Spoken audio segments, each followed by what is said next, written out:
कल्पना कीजिए कि कोई इंसान है जिसने भ्रष्टाचार को जड़ से मिटाने की एकदम कसम खा रखी है। हाँ बिल्कुल, एक कट्टर आदर्शवादी। हाँ वही। और वो इंसान अपनी जान तक देने को तैयार है, खुद को एक तरह से शहीद मानता है, लेकिन फिर उसे बस कुछ मुफ्त अखबार बांटने का एक ऑफर मिलता है और उसका सारा का सारा आदर्शवाद रातों रात हवा हो जाता है। बिल्कुल। मतलब सुनने में तो ये किसी सस्पेंस थ्रिलर का प्लॉट लगता है ना, जहां अंत में एक बहुत बड़ा धोखा या ट्विस्ट सामने आता है। सही बात है। लेकिन आज हम जिस स्रोत सामग्री पर ये गहरी चर्चा करने वाले हैं वो कोई थ्रिलर नहीं है, बल्कि एक छोटे से गांव की पृष्ठभूमि पर आधारित, मतलब सत्ता, गरीबी और ये जो नैतिकता का दिखावा होता है ना, उसकी एक बहुत ही गहरी और व्यंग्यात्मक तस्वीर है। और सबसे दिलचस्प बात यह है कि ये आज के समय में भी उतनी ही सटीक बैठती है। हाँ एकदम। तो इस कहानी में एक जमींदार है, जिसे हम राय साहब कहेंगे, गांव के कुछ काफी स्वार्थी पंच है, और एक अखबार का बहुत ही गरीब संपादक है ओंकारनाथ। तो आज का हमारा जो मिशन है ना, वो ये समझना है कि कैसे समाज में ताकतवर लोग एक दूसरे की कमजोरियों का इस्तेमाल करते हैं, कैसे ये जो बड़े बड़े आदर्श होते हैं वो व्यवहारिक मजबूरियों के आगे घुटने टेक देते हैं। बिल्कुल। और कैसे भ्रष्टाचार कोई किसी बंद कमरे में अचानक पैदा नहीं होता, बिल्कुल, बल्कि वो ऊपर से नीचे तक एक पूरे सिस्टम का रूप ले लेता है। सही कहा। तो इस पूरी सामग्री में आपको सबसे ज्यादा चौंकाने वाली चीज क्या लगी? अगर मैं सच कहूं तो जो चीज सबसे ज्यादा चौंकाती है वो ये है कि यहाँ कोई भी पूरी तरह से सफेद या काला नहीं है। अच्छा, मतलब सब ग्रे एरिया में है? हाँ बिल्कुल, यहाँ सब ग्रे एरिया में जी रहे हैं। हर एक व्यक्ति बस अपने से कमजोर को दबाने और अपने से ताकतवर से बचने की जद्दोजहद में लगा हुआ है। ये तो हर जगह होता है। हम अक्सर मानते हैं कि ये जो सत्ता का खेल है ये सिर्फ बड़ी राजनीतिक या कॉरपोरेट इमारतों में होता है, लेकिन ये स्रोत दिखाता है कि एक छोटे से गांव का पदानुक्रम, जिसे हम हायरार्की कहते हैं, वो भी उतना ही क्रूर और जटिल हो सकता है। ओहो। और जब सत्ता और स्वार्थ आपस में टकराते हैं ना, तो नैतिकता अक्सर सबसे पहली चीज होती है जिसकी बलि चढ़ाई जाती है। बाप रे। तो चलिए इस सत्ता के खेल को एकदम जमीनी स्तर से समझना शुरू करते हैं। हाँ बिल्कुल।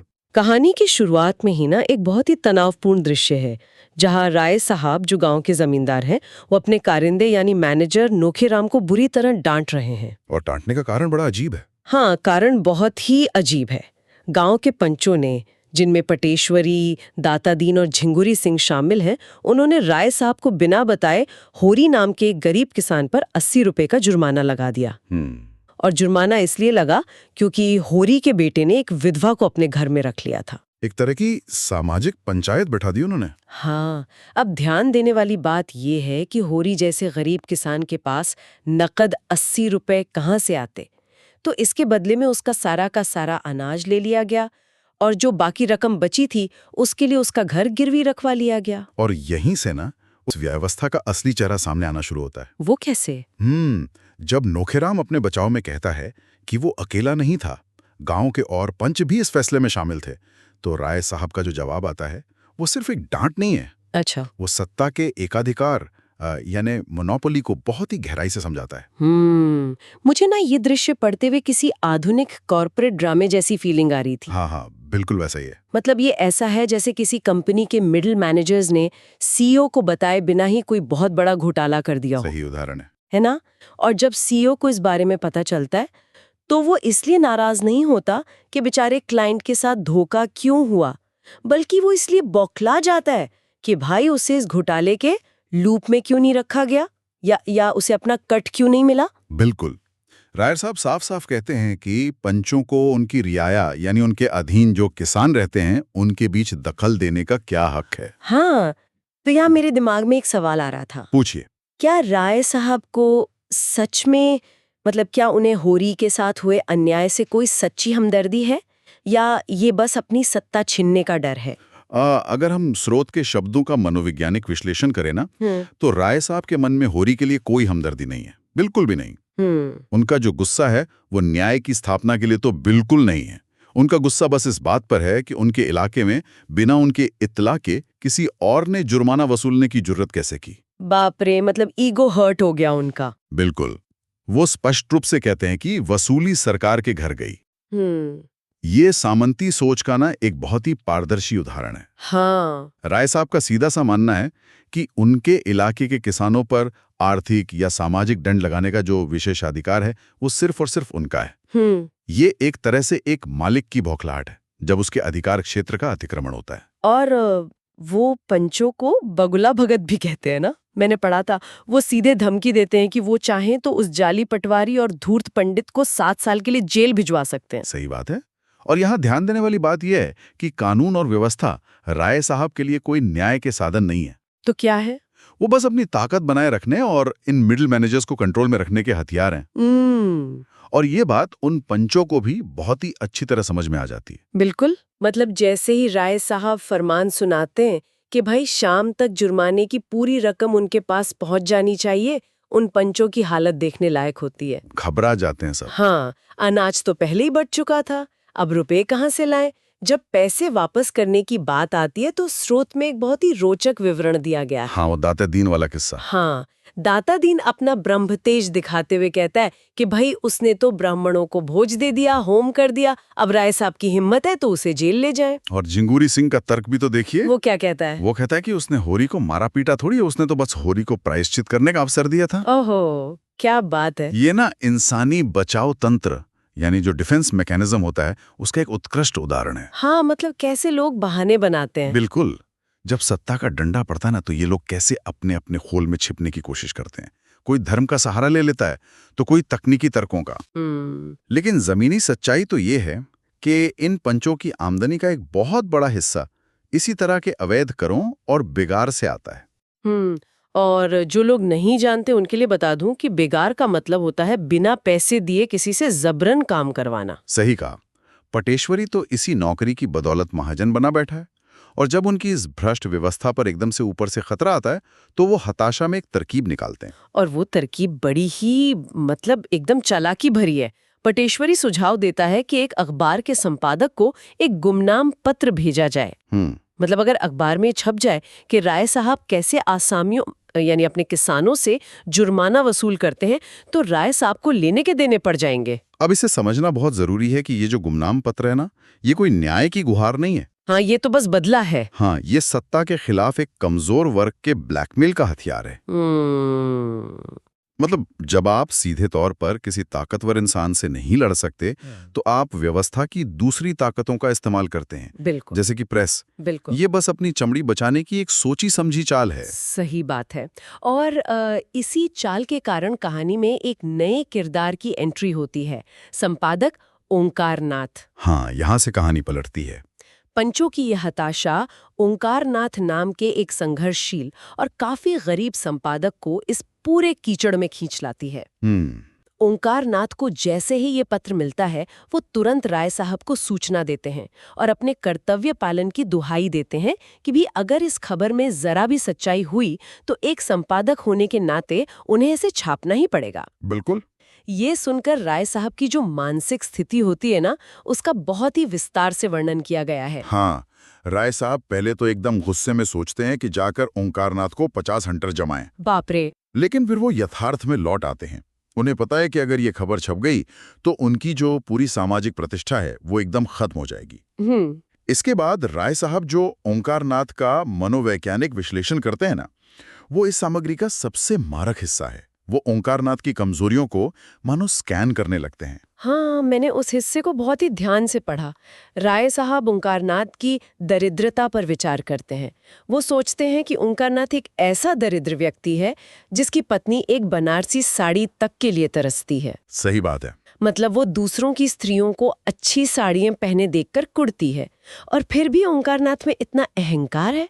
वो ओंकारनाथ को अभागा और बुद्धू कहते हैं। राय साहब को लगता है कि ओंकारनाथ की पत्नी को समझना चाहिए कि वो एक देशभक्त की पत्नी है और देशभक्त के पास संपत्ति कहाँ से आएगी। बिल्कुल। तो यहाँ ना मेरे दिमाग में एक बात खटक रही थी। क्या ओंकारनाथ का ये जो बड़ा बड़ा आदर्शवाद है ये वाकई सच्चाई और न्याय के लिए है या फिर ये सिर्फ अपनी भयंकर गरीबी और असफलता से ध्यान भटकाने का बस एक तरीका है? ये सवाल आपने सीधा निशाने पे मारा है। अच्छा। स्रोत सामग्री हमें इसी असहज स्थिति की ओर ले जाती है जहां आदर्शवाद एक बोझ की तरह दिखाया गया है। एक तरफ ओंकारनाथ शहीद का गौरव धारण कर लेते हैं। वो कहते हैं कि जिस दिन उन्होंने संपादन का भार लिया उसी दिन प्राणों का मोह छोड़ दिया। सुनने में तो बहुत महान लगता है ये। हाँ, सुनने में महान लगता है, लेकिन दूसरी तरफ उनकी जो आर्थिक जमीनी हकीकत है ना, वो उन्हें अंदर से खोखला कर रही है।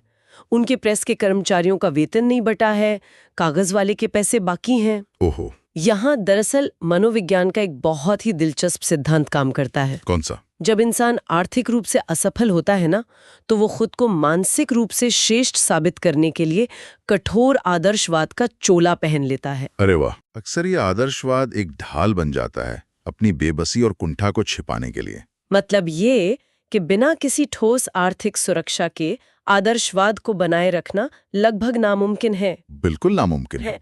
और ये बात ना राय साहब से बेहतर कोई नहीं समझता। जब राय साहब और ओंकारनाथ का आमना सामना होता है तो वो इस पूरी चर्चा का सबसे दिलचस्प हिस्सा है। एकदम सीधी टक्कर, एकदम आमने सामने। हाँ, राय साहब कोई लाग लपेट नहीं रखते, वो सीधे ओंकारनाथ के चेहरे से उस नैतिकता का नकाब नोच लेते हैं। वो ओंकारनाथ पर सीधा प्रहार करते हुए पूछते हैं कि भाई दीपावली, दशहरा और होली में जो वो ओंकारनाथ के घर बैना मतलब उपहार भेजते हैं, क्या वो रिश्वत नहीं है? और ओंकारनाथ तुरंत उत्तेजित होकर कहते हैं कि उन्होंने कभी रिश्वत नहीं ली। हाँ, वो तो मुकर जाते हैं। वो कहते हैं कि वो तो उन उपहारों को बस शिष्टाचार मान बैठे थे। लेकिन राय साहब यही नहीं रुकते, वो ओंकारनाथ के खोखले आदर्शवाद की एकदम धज्जियां उड़ा देते हैं। वो स्वदेशी वाला ताना मारते हैं ना। बिल्कुल। वो कहते हैं कि ओंकारनाथ अपने अखबार में स्वदेशी स्वदेशी चिल्लाते हैं, लेकिन विदेशी दवाओं के विज्ञापन छापने में उन्हें कोई शर्म नहीं आती।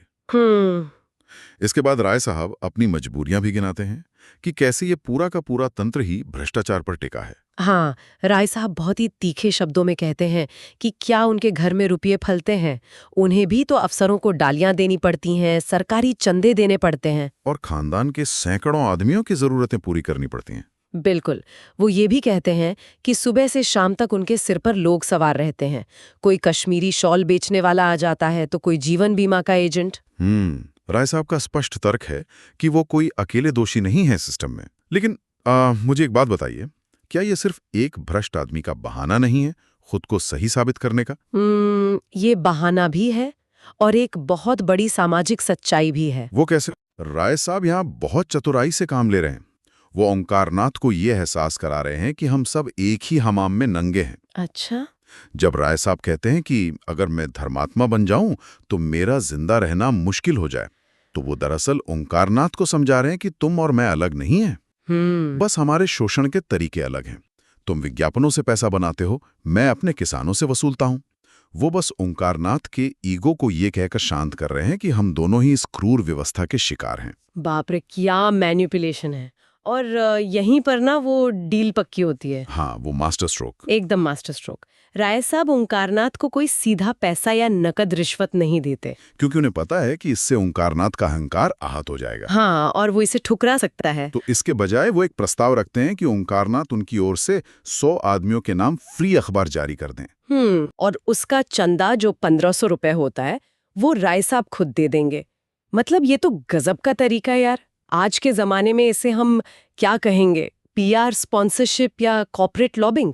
बिल्कुल वही है ये। सीधा पैसा भी नहीं दिया और काम भी हो गया। और इस पूरी घटना में सबसे ज्यादा ध्यान देने वाली बात ना ओंकारनाथ की प्रतिक्रिया है। वो कैसे पलटता है। हाँ, जो व्यक्ति कुछ देर पहले न्याय और सत्य के लिए अपने प्राणों का बलिदान देने की बात कर रहा था, वो अचानक कृतज्ञता से भर जाता है, एकदम पिघल जाता है। ओंकारनाथ कहते हैं कि आज तक पत्रों के प्रचार के लिए किसी ने ऐसा दान नहीं दिया। अब यहाँ देखिए कि ओंकारनाथ का दिमाग कैसे काम कर रहा है। कैसे? वो इस रिश्वत को जन शिक्षा और राष्ट्र कल्याण का नाम दे देता है। मुझे ना ये हिस्सा थोड़ा और समझाइए।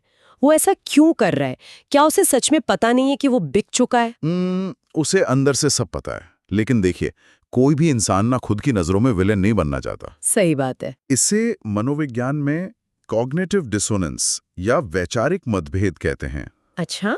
ओंकारनाथ खुद को एक आदर्शवादी मानता है, लेकिन उसने अभी अभी रिश्वत ली है।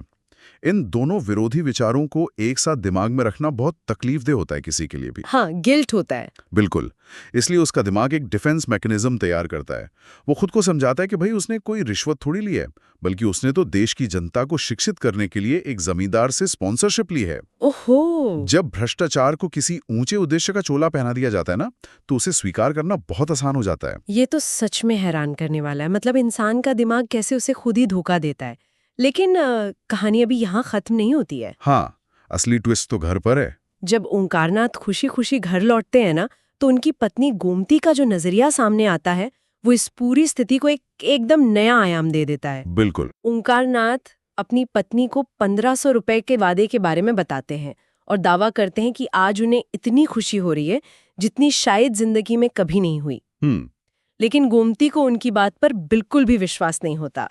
सच कहूं तो मुझे इस कहानी में गोमती का किरदार सबसे ज्यादा दिलचस्प लगा। गोमती वास्तव में जमीनी हकीकत और यथार्थवाद की आवाज है इस पूरी कहानी में। एकदम। जब ओंकारनाथ बड़े बड़े आदर्शों और जनशिक्षा के भ्रम में उड़ रहे होते हैं ना, तब गोमती उन्हें वापस जमीन पर खींच लाती है। वो ओंकारनाथ से सीधा पूछती है, तो मिल चुके? हाँ, और जब ओंकारनाथ कहते हैं कि भाई राय साहब वादे के पक्के हैं, तो गोमती अपने दादा का एक बहुत ही सटीक उदाहरण देती है। वो तालुकेदार वाला किस्सा। हाँ, वो बताती है कि कैसे उसके दादा एक तालुकेदार के यहाँ नौकर थे। और जो लोग नहीं जानते उनके लिए बता दूं कि तालुकेदार बहुत बड़े जमींदार या एस्टेट के मालिक होते थे। गोमती बताती है कि उसके दादा ने 2 साल बिना वेतन के काम किया और जब उन्होंने पैसे मांगे तो उन्हें बुरी तरह मार कर भगा दिया गया। ये बहुत ही दर्दनाक सच्चाई है। लेकिन क्या ये संभव नहीं है कि गोमती सिर्फ निराशावादी हो, मतलब बहुत ज्यादा सिनिकल हो रही हो? शायद ओंकारनाथ सच में मान रहा हो कि राय साहब पैसे दे देंगे। क्या हम गोमती के जरिए उस पर ज्यादा सख्त तो नहीं हो रहे? नहीं, मुझे ऐसा नहीं लगता। गोमती का जो अविश्वास है ना, वो कोई साधारण निराशावादी नहीं है। तो क्या है? ये पीढ़ियों के शोषण से उपजा हुआ एक बहुत गहरा अनुभव है। वो व्यवस्था के उस क्रूर चेहरे को पहचानती है जिसे ओंकारनाथ अपने अहंकार में देख ही नहीं पा रहे। गोमती जानती है कि ताकतवर लोग कमजोरों का सिर्फ इस्तेमाल करते हैं। वो ओंकारनाथ को सीधे चेतावनी देती है कि अमीर लोग सिर्फ वादे करते हैं, वो निभाते नहीं है। सही बात है। वो साफ कहती है कि भाई अभी उनके विषय में जो कुछ चाहते हो लिख लो, क्योंकि एक बार जब वो पैसे देने का नाटक पूरा कर लेंगे ना, तब तो तुम्हें उनकी चापलूसी ही करनी पड़ेगी। बाप रे! ये कोई ताना नहीं है, ये सत्ता के चरित्र का सबसे सटीक विश्लेषण है। और गोमती की इन बातों का ना असर ओंकारनाथ पर भी पड़ने लगता है। बिल्कुल पड़ेगा। गोमती का यथार्थवाद ओंकारनाथ के सारे भ्रम को तोड़ देता है। जब ओंकारनाथ भोजन करने बैठते हैं तो उनके गले से निवाला तक नहीं उतरता। डर बैठ जाता मन में। हाँ, उनके मन में भी शक पैदा होने लगता है कि भाई कहीं राय साहब वादे से मुकर गए तो क्या होगा। और यहाँ पर ओंकारनाथ अपने मन को समझाने के लिए जो तर्क गढ़ते हैं ना, वो इस पूरी चर्चा का मुझे सबसे खतरनाक और सोचने वाला हिस्सा लगा। एकदम सही कह रही हैं आप। ओंकारनाथ सोचते हैं कि अगर राय साहब ने दगा की तो वो भी शठता यानी चालाकी और दुष्टता पर उतर आएंगे। हाँ, उनका सोचना है कि जो गरीबों को लूटता है उसको लूटने के लिए अपनी आत्मा को बहुत समझाना ना पड़ेगा। ये इस पूरे प्रसंग का सबसे त्रासद बिंदु है। इसे हम नैतिक पतन की पराकाष्ठा कह सकते हैं। लेकिन ये सिर्फ पतन नहीं है, ये फिर से इंसान के दिमाग का वही डिफेंस मैकेनिज्म है जिसके बारे में हम बात कर रहे थे। वही कॉग्निटिव डिसोनेंस। बिल्कुल। ओंकारनाथ अब खुद को न एक रॉबिन हुड वाला तर्क दे रहे हैं ताकि वो रात को चैन से सो सकें। हाँ, कि अमीर को लूटना तो सही है। उनका दिमाग उन्हें समझा रहा है कि चोर को लूटना चोरी नहीं है।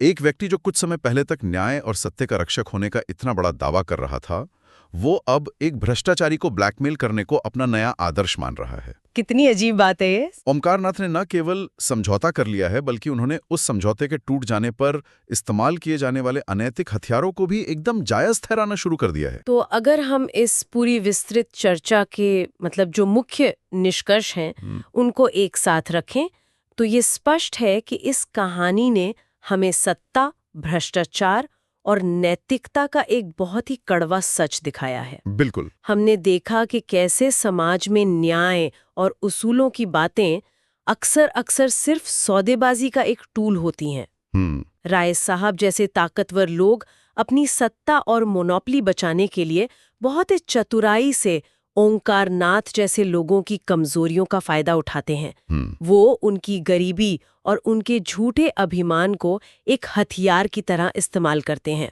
और दूसरी तरफ? हाँ, दूसरी तरफ ओंकारनाथ जैसे तथाकथित आदर्शवादी लोग, जब उन्हें मौका मिलता है तो वो अपने उसूलों को जन कल्याण या राष्ट्र निर्माण जैसे बड़े बहानों के पीछे छिपाकर बेच देते हैं। और ये भी समझना बहुत जरूरी है कि ये जो स्थिति है ना, ये केवल किसी एक दौर या एक गांव तक सीमित नहीं है। हाँ, ये तो आज भी होता है। अगर हम आज के संदर्भ में भी देखें तो जो सत्ता प्रतिष्ठान हैं और मीडिया या निगरानी करने वाली संस्थाएं हैं, उनके बीच का रिश्ता भी इन्हीं मनोवैज्ञानिक पैमानों पर काम करता है। सही बात है। आज भी जब कोई अनैतिक डील होती है ना, तो उसे अक्सर विकास या किसी और बड़े शब्द के पीछे छिपा दिया जाता है।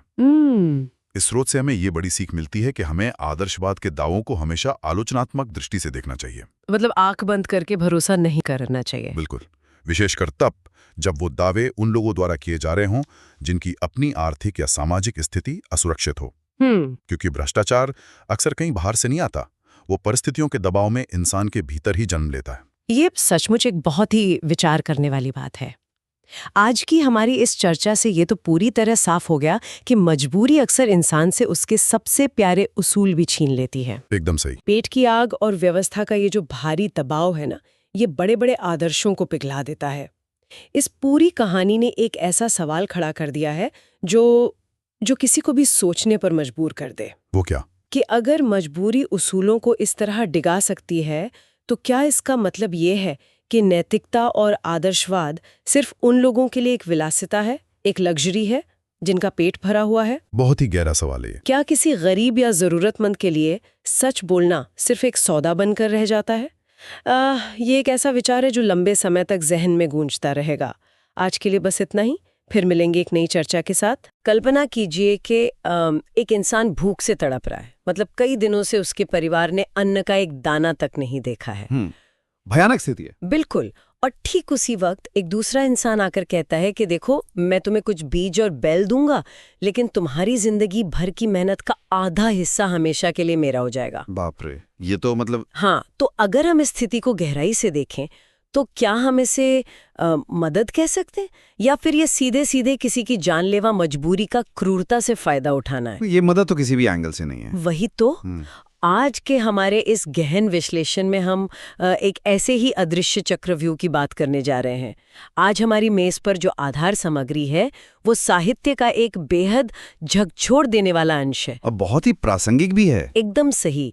ये कहानी है होरी की, उसके परिवार की, जिसमें धनिया है, रूपा, सोना और झुनिया है, और उन महाजनों की बात है जो किसी अदृश्य जाल की तरह उन्हें चारों तरफ से जकड़े हुए हैं। देखिए, अगर हम इस पूरी कहानी को सिर्फ एक गरीब किसान के दुख दर्द के रूप में देखेंगे ना, तो मुझे लगता है कि हम इसके असली संदेश को गंवा देंगे। हाँ, तो असली संदेश क्या है आपके हिसाब से? आज के हमारे इस विश्लेषण का मुख्य उद्देश्य यही समझना है कि कैसे ये जो कर्ज है, ये कोई साधारण आर्थिक समस्या नहीं है। हाँ, ये सिर्फ पैसों का लेन देन नहीं है। बिल्कुल नहीं। ये महज पैसों की कमी का नाम नहीं है। ये असल में एक ऐसा गहरा मनोवैज्ञानिक और सामाजिक दलदल है जिसे इस तरह से डिजाइन किया गया है कि इंसान अपनी आज़ादी, अपनी सोच और अपना आत्मसम्मान सब कुछ उसी व्यवस्था को सौंप दे जो उसका शोषण कर रही है। और मुझे लगता है कि यही बात इस सामग्री को इतना मारक बनाती है। मतलब अगर हम कहानी के बिल्कुल शुरुआती हिस्से को ही देखें ना, तो कार्तिक का महीना चल रहा है। हाँ, ठंड का मौसम, बुआई का समय एकदम सिर पर है, लेकिन होरी के पास खेत जोतने के लिए बैल ही नहीं है। बाहर कड़ाके की सर्द रात है, और घर के अंदर का दृश्य तो सच में रोंगटे खड़े कर देने वाला है। खाने को कुछ नहीं है घर में। बिल्कुल, ना तो खाने को अनाज का एक दाना बचा है, और ना ही तांपने के लिए कोई आग है। होरी की छोटी बच्ची है रूपा, वो भूख से इस कदर बेहाल है कि वो आग मांगने के बहाने पड़ोसन पुनिया के घर जाती है।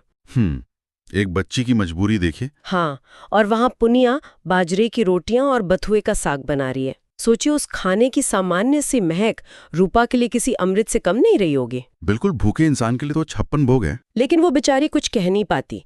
मतलब ये दृश्य सिर्फ गरीबी का नहीं है, ये एक भयानक लाचारी का दस्तावेज है, जहां इंसान पूरी तरह से अंदर से टूट चुका है। एकदम सही कहा आपने, और यही वो चरम बिंदु है जहां शोषण की असली जमीन तैयार होती है। देखिए, जब बुनियादी जरूरत है, जैसे कि एक वक्त की रोटी, वो भी विलासिता बन जाए, तो इंसान के पास सोचने समझने या मोल भाव करने की कोई क्षमता बचती ही नहीं है। वो नेगोशिएट कर ही नहीं सकता। बिल्कुल नहीं कर सकता। और समाज के जो ताकतवर लोग हैं, जो महाजन हैं, वो ठीक इसी लाचारी का इंतजार करते हैं, गिद्धों की तरह। हाँ, क्योंकि जब पेट खाली होता है ना, तब सबसे क्रूर शर्तें भी बड़ी आसानी से मनवाई जा सकती हैं। और ठीक इसी वक्त कहानी में पंडित दाता दीन का प्रवेश होता है।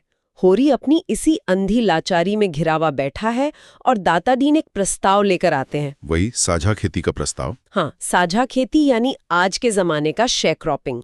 उनका प्रस्ताव बड़ा सीधा सा लगता है सुनने में कि बीज और बैल उनके होंगे, लेकिन फसल का आधा हिस्सा वो ले लेंगे, जो कि बहुत ही अनुचित है। मुझे भी यहाँ एक चीज बुरी तरह से खटक रही थी। अगर हम इसे आज के आधुनिक चश्मे से देखने की कोशिश करें तो ये कुछ ऐसा है जैसे कोई व्यक्ति ये जान ले कि एक इंसान पूरी तरह से दिवालिया हो चुका है। हाँ, बैंकरप्ट हो गया है। उसके पास कुछ नहीं बचा है और वो आकर कहे कि देखो, मैं तुम्हें काम करने के लिए सिर्फ एक लैपटॉप और एक इंटरनेट कनेक्शन दूंगा, लेकिन तुम्हारे इस पूरे स्टार्टअप की 50% इक्विटी मेरी होगी। अरे बाप रे, ये तो बहुत ही सटीक उदाहरण है। और वो ऐसा इसीलिए कह पा रहा है क्योंकि उसे पता है कि सामने वाले के पास कोई दूसरा रास्ता ही नहीं है। मतलब क्या ये सौदा किसी भी कोण से न्याय संगत है? देखिए, ये स्टार्टअप वाली तुलना ना इस पूरी व्यवस्था की असलियत को एकदम नंगा कर देती है। अगर हम इस साझे के अर्थशास्त्र को बारीकी से समझें तो दाता दीन यहाँ जो कर रहे हैं वो महज एक अनुचित सौदा नहीं है। तो फिर क्या है? ये असल में जोखिम का एक तरफा हस्तांतरण है, मतलब ट्रांसफर ऑफ रिस्क। बाहर से देखने पर ऐसा लगता है कि होरी ने खुद ही सौदा चुना है, लेकिन असल में ये विकल्पों का भ्रम है, इल्यूजन ऑफ चॉइस है। क्योंकि विकल्प तो थे ही नहीं। वही तो, होरी के सामने असल में क्या विकल्प थे? अगर वो खेत खाली छोड़ देता है तो उसे अपनी जमीन से बेदखल होना पड़ेगा, और ऊपर से बिना किसी पैदावार के मुफ्त में जमींदार को लगान भी भरना पड़ेगा। बिल्कुल, टैक्स तो देना ही है। और दूसरी तरफ वो अपनी आधी फसल दांव पर लगाकर कम से कम कुछ मुट्ठी अनाज घर ला सकता है। मतलब वो 100% नुकसान से बचने के लिए अपना 100% खून पसीना बहाकर केवल 50% का हिस्सेदार बनने को मजबूर है। एकदम सटीक। दाता दीन इस पूरी प्रक्रिया में शून्य जोखिम ले रहे हैं, जीरो रिस्क। मौसम खराब हो, अकाल पड़े या फसल बर्बाद हो जाए, मेहनत और बर्बादी पूरी तरह से होरी के हिस्से में ही आएगी। दाता दीन का तो कोई नुकसान नहीं है। हाँ, दाता दीन ने सिर्फ होरी की मजबूरी को एक अवसर में बदला है और बिना किसी वास्तविक मेहनत के उसकी उपज का आधा हिस्सा हमेशा के लिए अपनी मुट्ठी में कर लिया। ये एक ऐसी व्यवस्था है जिसे कानूनी लूट कहा जा सकता है। सच में ये डरावना है, लेकिन ये आर्थिक लूट सिर्फ खेतों और पैसों तक ही सीमित नहीं है ना? बिल्कुल नहीं, इसका दायरा बहुत बड़ा है। मेरा मतलब है कि अगर कोई व्यवस्था इतनी क्रूर है तो उसे समाज में टिके रहने के लिए किसी न किसी वैचारिक सहारे की जरूरत तो होती होगी। हाँ, एक नैरेटिव चाहिए होता है। और शायद इसीलिए जब कहानी समाज के दूसरे पहलुओं की ओर मुड़ती है तो हम धर्म का एक ऐसा चेहरा देखते हैं जो सच में चौंकाने वाला है।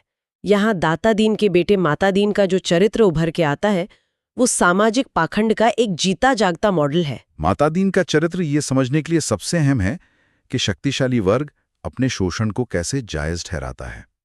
देखिए, कोई भी व्यवस्था सिर्फ डंडे के जोर पर लंबे समय तक नहीं चल सकती। हाँ, लोग बगावत कर देंगे। बिल्कुल, इसलिए उसे एक नैतिक आवरण चाहिए होता है। और माता दीन के लिए वो आवरण धर्म है। और उसका धर्म कैसा है जरा सोचिए। वो खान पान के मामले में धर्म की बहुत ऊंची ऊंची बातें करता है। उसका मानना है कि हमारा धर्म है हमारा भोजन, रसोई की पवित्रता। हाँ, अगर भोजन पवित्र है, रसोई पवित्र है, तो इंसान के धर्म पर कोई आंच नहीं आ सकती। रोटियां उसके लिए एक ढाल की तरह हैं, जो उसे हर तरह के अधर्म से बचाती हैं। लेकिन उसकी असल जिंदगी देखिए। वही तो, जरा उसकी असल जिंदगी के विरोधाभास को देखिए। एक दलित महिला चमारिन सिलिया के साथ उसके अवैध संबंध हैं। और वहां उसका धर्म भ्रष्ट नहीं होता? बिल्कुल नहीं। और बात सिर्फ यहाँ तक नहीं रुकती। जब वो खेती की साझेदारी के बहाने होरी के घर पहुंचता है और देखता है कि होरी की बहू झुनिया घर में अकेली है, तो वो उसे पैसे, गहने और कपड़ों का लालच देकर फंसाने की कोशिश करता है। कितनी नीच हरकत है। और सबसे बड़ी विडंबना तो ये है कि यही माता दीन जो एक अकेली महिला का शोषण करने की फिराक में है, वो झुनिया के पति गोबर को खुलेआम लफंगा और बदमाश कहकर नीचा दिखाता है। ये दोगलापन है। मुझे यहाँ इस दोहरे मापदंड पर गंभीर आपत्ति है। मतलब ये कितनी अजीब और परेशान करने वाली मानसिकता है कि एक व्यक्ति की पवित्रता सिर्फ इस बात से तय हो रही है कि उसकी थाली में खाना किसने परोसा है। सही बात है। लेकिन जब वही व्यक्ति एक असहाय महिला का शारीरिक और मानसिक शोषण करता है, तब उसका धर्म आहत नहीं होता। क्या समाज ने नैतिकता और मर्यादा को सिर्फ रसोई की 4 दीवारी तक ही समेट कर रख दिया है? देखिए, ये सवाल बहुत गहरा है और इस पूरे ढांचे की पोल खोल कर रख देता है। अगर हम इस सामाजिक मनोविज्ञान का विश्लेषण करें तो पाएंगे कि ये मर्यादा और धर्म के नियम कभी भी ताकतवर लोगों के लिए बने ही नहीं थे। अच्छा, तो फिर किसके लिए बने हैं? शक्तिशाली वर्ग हमेशा से इन नियमों को अपनी सुविधा अनुसार तोड़ता मरोड़ता रहा है। ये नियम सिर्फ और सिर्फ कमजोरों को नियंत्रण में रखने के लिए गढ़े गए हैं। मतलब एक टूल की तरह इस्तेमाल होते हैं। बिल्कुल। मातादीन जैसे लोगों का पाखंड कोई खामी नहीं है, बल्कि वो इस व्यवस्था की सबसे बड़ी खूबी है। उनका धर्म सिर्फ एक नकाब है जिसके पीछे छिपकर वो अपनी वासना और लालच को पूरा करते हैं। और समाज कुछ नहीं कहता। समाज ये सब जानते हुए भी मूक दर्शक बना रहता है, क्योंकि सत्ता और संसाधन उन्हीं शक्तिशाली लोगों के पास हैं। तो अगर हम इससे एक कड़ी के रूप में जोड़ें तो दाता दीन ने आर्थिक रूप से कमर तोड़ी और माता दीन ने सामाजिक और धार्मिक रूप से ये सुनिश्चित किया कि कोई आवाज न उठा सके। एकदम सही विश्लेषण है। लेकिन ये चक्रव्यूह यहीं खत्म नहीं होता। अगर पुरानी सामंती व्यवस्था इंसान को मानसिक रूप से कमजोर करती है तो आधुनिक व्यवस्था उसे पूरी तरह से निचोड़ लेती है। वो कैसे? अब हम सीधे उस हिस्से की तरफ बढ़ते हैं जो मेरे हिसाब से इस कहानी का सबसे दर्दनाक और शायद सबसे ज्यादा प्रासंगिक हिस्सा भी है। गन्ने की फसल और महाजनों का शिकंजा। हाँ, मिल वाला प्रसंग। किसानों से गन्ने की फसल खरीद रहे हैं। ये एक नया बदलाव है गांव के लिए, एक नई उम्मीद की तरह। हाँ, इसे देखकर होरी जैसे किसानों के मन में एक अचानक सी उम्मीद जाग उठती है। होरी को लगता है कि इस बार गन्ना बिकेगा, 100 रुपए नकद हाथ में आएंगे तो वो अंततः अपने खेत के लिए बैल खरीद लेगा। ये जो एक नकदी यानी कैश और समृद्धि का खूबसूरत भ्रम है, ये बहुत शक्तिशाली है। समृद्धि का भ्रम, इल्यूजन ऑफ प्रॉस्पेरिटी, ये बहुत ही अहम बिंदु है, क्योंकि किसी भी शोषणकारी व्यवस्था को जिंदा रखने के लिए उम्मीद का होना बहुत जरूरी है। उम्मीद के बिना तो कोई काम ही नहीं करेगा। बिल्कुल। अगर शोषित व्यक्ति को यह पता चल जाए कि वो कभी नहीं जीत सकता, तो वो काम करना ही बंद कर देगा। इसलिए ये व्यवस्था गन्ने की फसल के रूप में उसके सामने गाजर लटका देती है, ताकि वो कोल्हू के बैल की तरह बस चलता रहे और पिसता रहे। लेकिन जब वो फसल कट कर बिकने के लिए तैयार होती है, तब जो यथार्थ सामने आता है वो रूह कंपा देने वाला है। हाँ, सारे महाजन आ जाते हैं। महाजनों का पूरा झुंड किसी मरे हुए जानवर पर मंडराते गिद्धों की तरह खेत पर टूट पड़ता है। मंगरूसा, जिसे भयंकर गठिया है, खांसी से बुरा हाल है, फिर भी वो लाठी टेकता हुआ अपनी वसूली करने वहां पहुंच जाता है। लालच देखिए इंसान का। और सिर्फ वो नहीं, दुलारी, पटेश्वरी और झिंगुरी सिंह, गांव का कोई भी शोषक पीछे नहीं रहता। इस घटनाक्रम को पढ़ते हुए मेरे दिमाग में लगातार आज के समय की एक बहुत आम तस्वीर घूम रही थी। कौन सी तस्वीर? सैलरी डे की, मतलब सैलरी वाले दिन की। हम देखते हैं कि एक आम इंसान पूरे महीने जी तोड़ मेहनत करता है। 1 तारीख को उसके अकाउंट में सैलरी आती है। बहुत खुश होता है वो इंसान। उसे एक पल के लिए लगता है कि इस बार वो अपनी सारी जरूरतें पूरी करेगा, बच्चों के लिए कुछ नया लाएगा। लेकिन फिर क्या होता है? फिर ऑटो डेबिट शुरू होता है। बिल्कुल, सैलरी आते ही बैंक का ऑटो डेबिट सिस्टम एक्टिव हो जाता है। होम लोन की EMI कट गई, क्रेडिट कार्ड का बिल कट गया, पर्सनल लोन का ब्याज चला गया, और हाथ में कुछ नहीं बचता। वही 2 या 3 तारीख आते आते उस इंसान के हाथ में सिर्फ बैंक का एक मैसेज रह जाता है कि योर अकाउंट बैलेंस इज 0। होरी के साथ भी हूबहू यही हो रहा है, बस सदी और तरीके बदल गए हैं। ये समानता सच में चौंकाने वाली है और एकदम सटीक है। और अगर हम होरी के मामले में इस वसूली के तंत्र को थोड़ा और करीब से देखें तो ये आधुनिक बैंकिंग के ऑटो डेबिट से भी ज्यादा क्रूर है। अच्छा, वो कैसे? आप देखिए कि झिंगुरी सिंह वसूली के लिए कहाँ बैठता है। वो सीधे मिल के फाटक पर गन्ने के कांटे के पास अपना आसन जमा लेता है, वेइंग स्केल के पास, जहां गन्ने का वजन हो रहा है। हाँ, ये कोई साधारण जगह नहीं है। ये वो चेक पॉइंट है जहां किसान की साल भर की मेहनत नकदी में बदल रही है।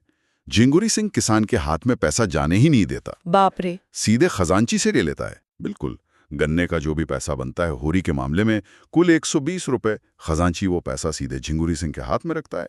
झिंगुरी अपना मूलधन और मनमाना सूद काट कर होरी के हाथ में कितने रखता है पता है? कितने? सिर्फ 25 रुपए। 120 रुपए की कमाई और हाथ में आए सिर्फ 25 रुपए। हाँ, और सबसे बड़ी त्रासदी तो इसके बाद होती है। क्या? होरी उन 25 रुपयों को भी अपने पास नहीं रख पाता। वो बिना कोई विरोध किए, बिना एक शब्द कहे, वे 25 रुपए सीधे जाकर जमींदार के कारिंदे नोखेराम के हाथ पर रख देता है। हे भगवान, मतलब 120 रुपए की उपज में से उस किसान के पास एक थैला नहीं बचता जिसने वो गन्ना बोया, सींचा और काटा। बिल्कुल खाली हाथ। और इसी पृष्ठभूमि में हमें शराबी गिरधर की एक बहुत ही मार्मिक झलक मिलती है। हाँ, वो जो ताड़ी पीकर झूम रहा है। वो ताड़ी पीकर झूम रहा है, रो रहा है। क्यों? क्योंकि झिंगुरी ने उसका सब कुछ छीन लिया है, चबाना चबाने तक, यानी सूखा चना खाने के लिए भी एक पैसा नहीं छोड़ा। कितनी दर्दनाक स्थिति है। गिरधर का वो विलाप जहां वो कहता है कि ताड़ी इसलिए पी है ताकि एक दिन के लिए इस भूख और इस दर्द को भुला सके। ये सिर्फ बेबसी नहीं है, ये एक इंसान की आत्मा के पूरी तरह से कुचले जाने का सीधा प्रसारण है। सच में ये बहुत ही भारी कर देने वाला दृश्य है। गिरधर का वो दृश्य हमें बताता है कि ये पूरी आर्थिक सप्लाई चेन कैसे काम करती है। जो व्यक्ति जमीन पर सबसे ज्यादा पसीना बहा रहा है, जो असल में उत्पादन कर रहा है, वो मुनाफे की इस पूरी श्रृंखला में सबसे आखिरी पायदान पर खड़ा है। और उस तक कुछ पहुंचता ही नहीं है। अक्सर उस तक उस मुनाफे का एक छोटा सा अंश भी नहीं पहुंच पाता। इस व्यवस्था को ऐसे डिजाइन किया गया है कि उत्पादक हमेशा खाली हाथ रहे, ताकि वो अगले सीजन में फिर से कर्ज लेने के लिए मजबूर हो जाएं। ये एक नेवर एंडिंग लूप है, कभी न खत्म होने वाला चक्र। और जब ये खाली हाथ किसान वापस घर लौटता है तो ये हार सिर्फ खेत के कांटे तक सीमित नहीं रहती ना। बिल्कुल, इसका असर घर पर पड़ता है। ये आर्थिक हार घर के आंगन में आते ही एक बहुत बड़े पारिवारिक और मनोवैज्ञानिक युद्ध में बदल जाती है। जब होरी बिना पैसों के लौटता है तो उसकी पत्नी धनिया का गुस्सा एक ज्वालामुखी की तरह फूट पड़ता है। और उसका गुस्सा लाजमी भी है, 100% जायज है। वो चीखती है कि पूस की हाड़ कंपा देने वाली ठंड सामने खड़ी है, घर में खाने को मुट्ठी भर अनाज नहीं है और कपड़े भी नहीं है। हाँ, किसी के तन पर ऐसे कपड़े नहीं हैं जो उन्हें ठंड से बचा सकें। वे पुआल में छिपकर सर्दियों की रातें कैसे काटेंगे? सूखी घास में इंसान कैसे जिंदा रहेगा? लेकिन होरी का तर्क सुनिए यहाँ पर। हाँ, होरी इसके जवाब में क्या कहता है? वो कहता है कि उसने अपना ईमान बचाया है, अपनी मर्यादा बचाई है। वो इस पूरी लूट को एक पाप, पुण्य और धर्म के चश्मे से देखता है। यही तो सबसे बड़ा जाल है। इसी बीच कहानी में एक और विरोधाभास दिखता है। होरी का भाई शोभा, जो स्वभाव से थोड़ा चालाक है, वो पटेश्वरी को डरा धमकाकर अपने कुछ रुपए बचा लाता है। और वो मदद भी करता है। हाँ, और वही रुपए वो बाद में चुपके से होरी की मदद के लिए देता है। यहाँ मेरे दिमाग में एक बहुत बड़ा दार्शनिक सवाल पैदा हो रहा था जो मुझे सच में परेशान कर रहा है। क्या सवाल है? होरी आखिर उन लोगों के सामने अपनी मर्यादा और ईमान का झंडा क्यों बुलंद रखना चाहता है जो दिन के उजाले में खुलेआम उसे लूट रहे हैं? बहुत ही वाजिब सवाल है। जो बिना किसी नैतिकता के उसका खून चूस रहे हैं, उनके सामने इज्जत बचाने का क्या तर्क है? क्या ये होरी की महान ईमानदारी है या यह एक तरह का स्टॉकहोम सिंड्रोम है? Stockholm syndrome. हाँ, एक ऐसी मनोवैज्ञानिक स्थिति जहां जिसका शोषण हो रहा है वो अपने ही शोषक के बनाए गए नियमों, आदर्शों और पैमानों की पूजा करने लगता है। देखिए, स्टॉकहोम सिंड्रोम का ये जो आपने संदर्भ दिया ना, ये इस पूरे विश्लेषण का सबसे महत्वपूर्ण बिंदु है। अगर हम इस मर्यादा के मनोविज्ञान को गहराई से समझें तो ये बात शीशे की तरह साफ हो जाती है कि जिसे होरी अपना गुण समझ रहा है वो असल में कोई गुण नहीं है। तो फिर क्या है? एक बीमारी। यह एक अदृश्य जंजीर है। सत्ताधारी वर्ग और महाजनों ने बहुत चालाकी से इज्जत, मर्यादा और ईमानदारी के इन झूठे आदर्शों को गरीबों के दिमाग में प्रत्यारोपित कर दिया है, इम्प्लांट कर दिया है, ताकि वो कभी आवाज न उठाएं। बिल्कुल, ताकि वे कभी विद्रोह न करें। धनिया यहाँ कोरे यथार्थवाद की आवाज है, रियलिज्म की आवाज। धनिया की आंखों पर मर्यादा की कोई पट्टी नहीं बंधी है। वो सब साफ साफ देख पा रहे हैं। हाँ, वो साफ देख पाती है कि जो महाजन उनके बच्चों के मुंह का निवाला छीन रहे हैं, उनके सामने इज्जत बचाने का कोई तार्किक अर्थ ही नहीं है। लेकिन होरी इस बात को नहीं समझता। होरी का पूरा वजूद, उसकी पूरी पहचान ही इस झूठे आदर्शवाद से इतनी गहराई से गूंज चुकी है कि वो बगावत करने के बजाय अपने परिवार सहित भूखे मर जाना ज्यादा सम्मानजनक समझेगा। बाप रे! यह व्यवस्था की सबसे बड़ी जीत है कि शोषित व्यक्ति खुद अपने शोषण का रक्षक बन गया है। ये मर्यादा का बोझ इंसान को सच में अंदर तक खोखला कर देता है। वो शारीरिक रूप से तो बाद में मरता है, मानसिक रूप से बहुत पहले ही खत्म हो जाता है। एकदम सही बात है। लेकिन इस गहरे अंधकार के बीच कहानी के बिल्कुल अंतिम हिस्से में हमें एक ऐसा क्षण देखने को मिलता है जिसे मैं इस पूरे घटनाक्रम का सबसे बड़ा आहा मोमेंट कहूंगी। वो ठाकुर वाला प्रसंग। हाँ, होता क्या है कि गांव के दूसरे सिरे पर एक ठाकुर रहते हैं, ध्यान सिंह। वे कई सालों तक पलटन में रहे हैं और बगदाद, अदन, सिंगापुर, बर्मा जैसे युद्ध के मैदानों से लड़कर वापस लौटे हैं। तो वो एक बड़ा आयोजन कर रहे हैं। बिल्कुल। अब वे गांव वापस आकर अपनी प्रतिष्ठा दिखाने और ब्राह्मणों को प्रसन्न करने के लिए एक बहुत बड़ी आरती और पूजा पाठ करवा रहे हैं। गांव के बाकी लोगों की तरह होरी भी इस धार्मिक आयोजन में जाना चाहता है, लेकिन उसके पास पैसे नहीं है। यही तो पहाड़ जैसी समस्या है। उसके पास आरती की थाली में डालने के लिए भेंट या चढ़ावे का एक तांबरे का पैसा भी नहीं है। और यहीं पर वो पुरानी मर्यादा फिर से एक दीवार बनकर उसके सामने खड़ी हो जाती है। वही तो, वो खाट पर लेटा लेटा सोचकर परेशान हो रहा है कि अगर वो आरती में खाली हाथ गया तो उसकी नाक कट जाएगी। लोग क्या कहेंगे, यही सोच रहा है। हाँ, ठाकुर के सामने उसकी क्या इज्जत रह जाएगी। पूरा गांव उस पर हंसेगा कि होरी इतना दरिद्र हो गया है कि एक पैसा भी भेंट नहीं कर सकता। वो इसी उधेड़-बुन में अंदर ही अंदर घुट रहा है। एक अजीब सी कश्मकश है। उसका दिल कचोट रहा है कि वो एक बड़े धार्मिक आयोजन से सिर्फ इसलिए वंचित रह जाएगा क्योंकि उसकी जेब खाली है। लेकिन हमें यहाँ ध्यान देना चाहिए कि घाट पर लेटे लेटे उसके भीतर जो ये वैचारिक युद्ध चल रहा है ना, वो असल में पीढ़ियों की मानसिक गुलामी से टकरा रहा है। हाँ, और तभी अचानक कुछ टूटता है। होरी उठ बैठता है और खुद से एक ऐसा सवाल करता है जो शायद उसने अपने पूरे जीवन में कभी नहीं किया था। क्या सवाल करता है? वो सोचता है, मर्यादा की गुलामी क्यों करे? मतलब why be a slave to prestige? ये बहुत बड़ा विचार है उसके लिए। वो सोचता है कि इस झूठी मर्यादा के पीछे वो आरती का पुण्य क्यों छोड़े?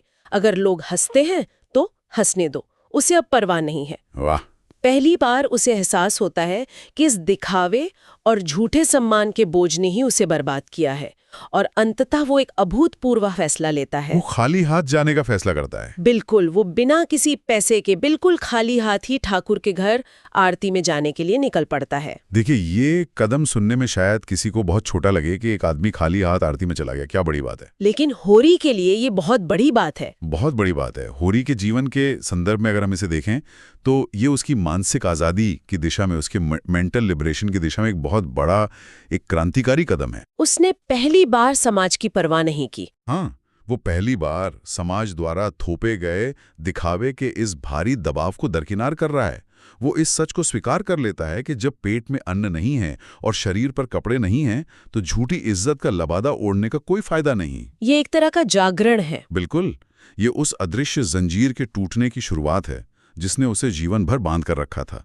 वो अपनी उस स्टॉकहोम सिंड्रोम वाली स्थिति से अब धीरे धीरे बाहर आ रहा है। तो आज के इस पूरे गहन विश्लेषण को अगर हम एक सूत्र में पिरोने की कोशिश करें तो एक बात बिल्कुल शीशे की तरह साफ हो जाती है। वो क्या? ये जो पूरी सामग्री हमने आज देखी, ये महज दशकों पुराने किसी एक गरीब किसान की कहानी भर नहीं है। ये तो पूरे सिस्टम की कहानी है। हाँ, ये कर्ज, मजबूरी और समाज के उस जटिल ढांचे का एक निर्दयी पर्दाफाश है जो इंसान को अंदर और बाहर दोनों तरफ से पंगु बना देता है।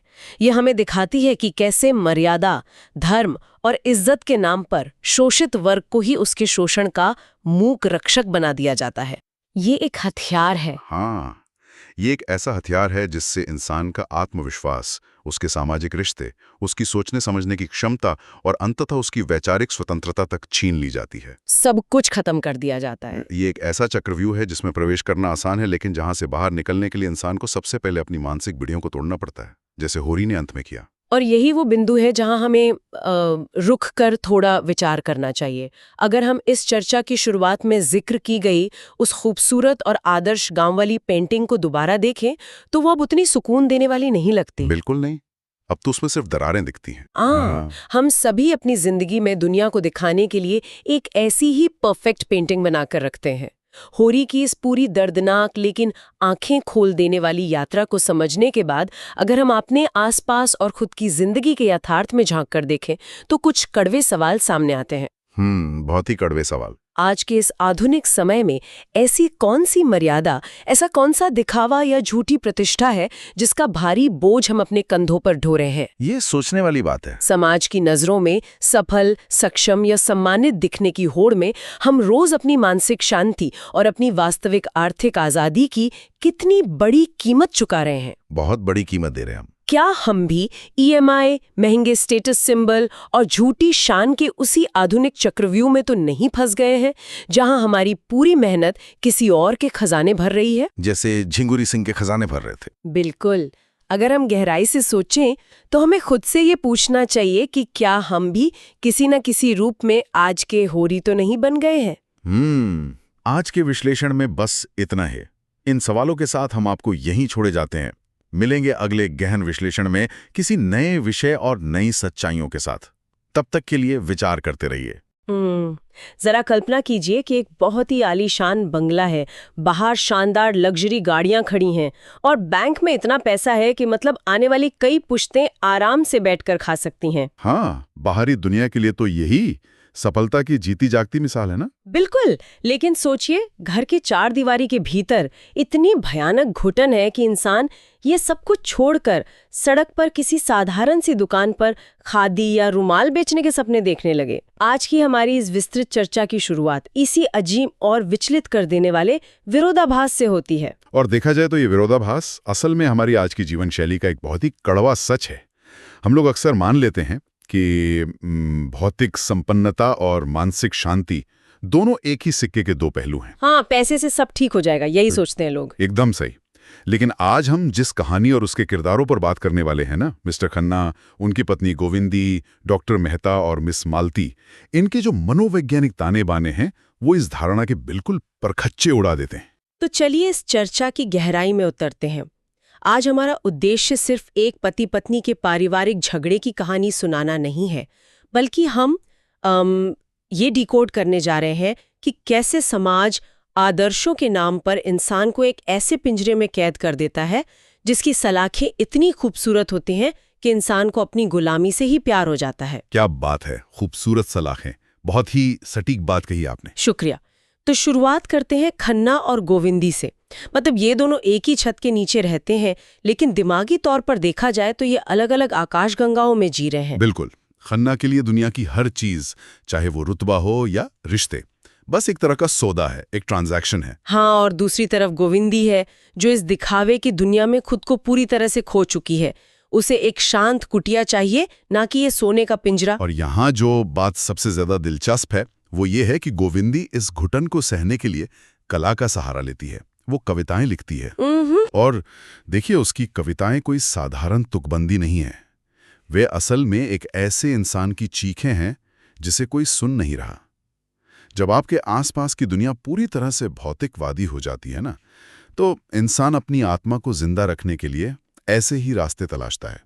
लेकिन खन्ना का रवैया देखिए, जब वो गोविंदी की उन कविताओं को देखते हैं तो मतलब न सिर्फ उनका मजाक उड़ाते हैं बल्कि उन्हें फाड़कर फेंक भी देते हैं। हाँ, ये बहुत ही हिंसक प्रतिक्रिया है। बिल्कुल। और इस हरकत को अगर हम समझें तो ये सिर्फ कागज फाड़ना तो नहीं है।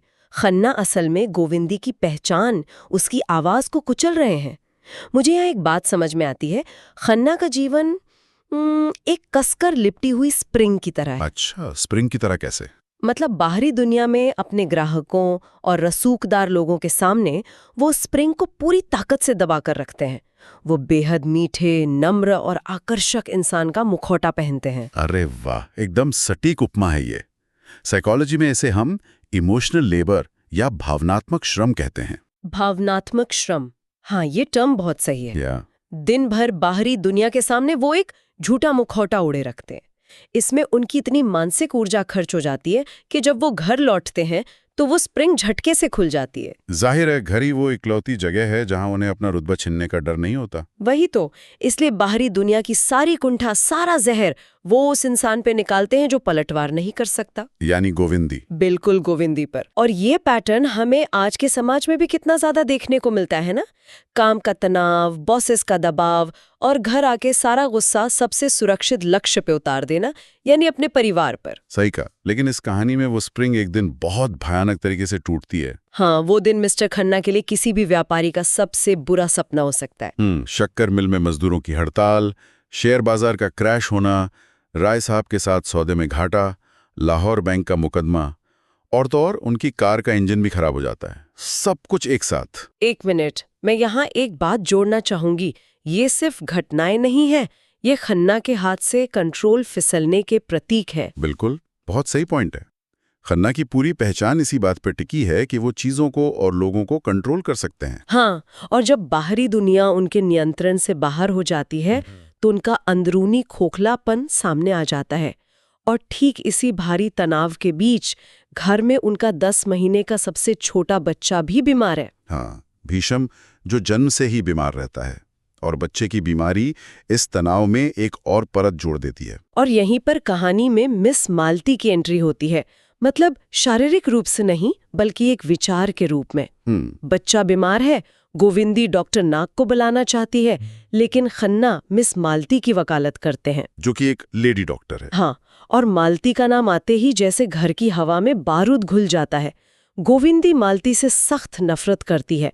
उसका मानना है कि मालती पुरुषों को सिर्फ अपना गुलाम बनाना जानती है। यहाँ एक बहुत बड़ा टकराव है।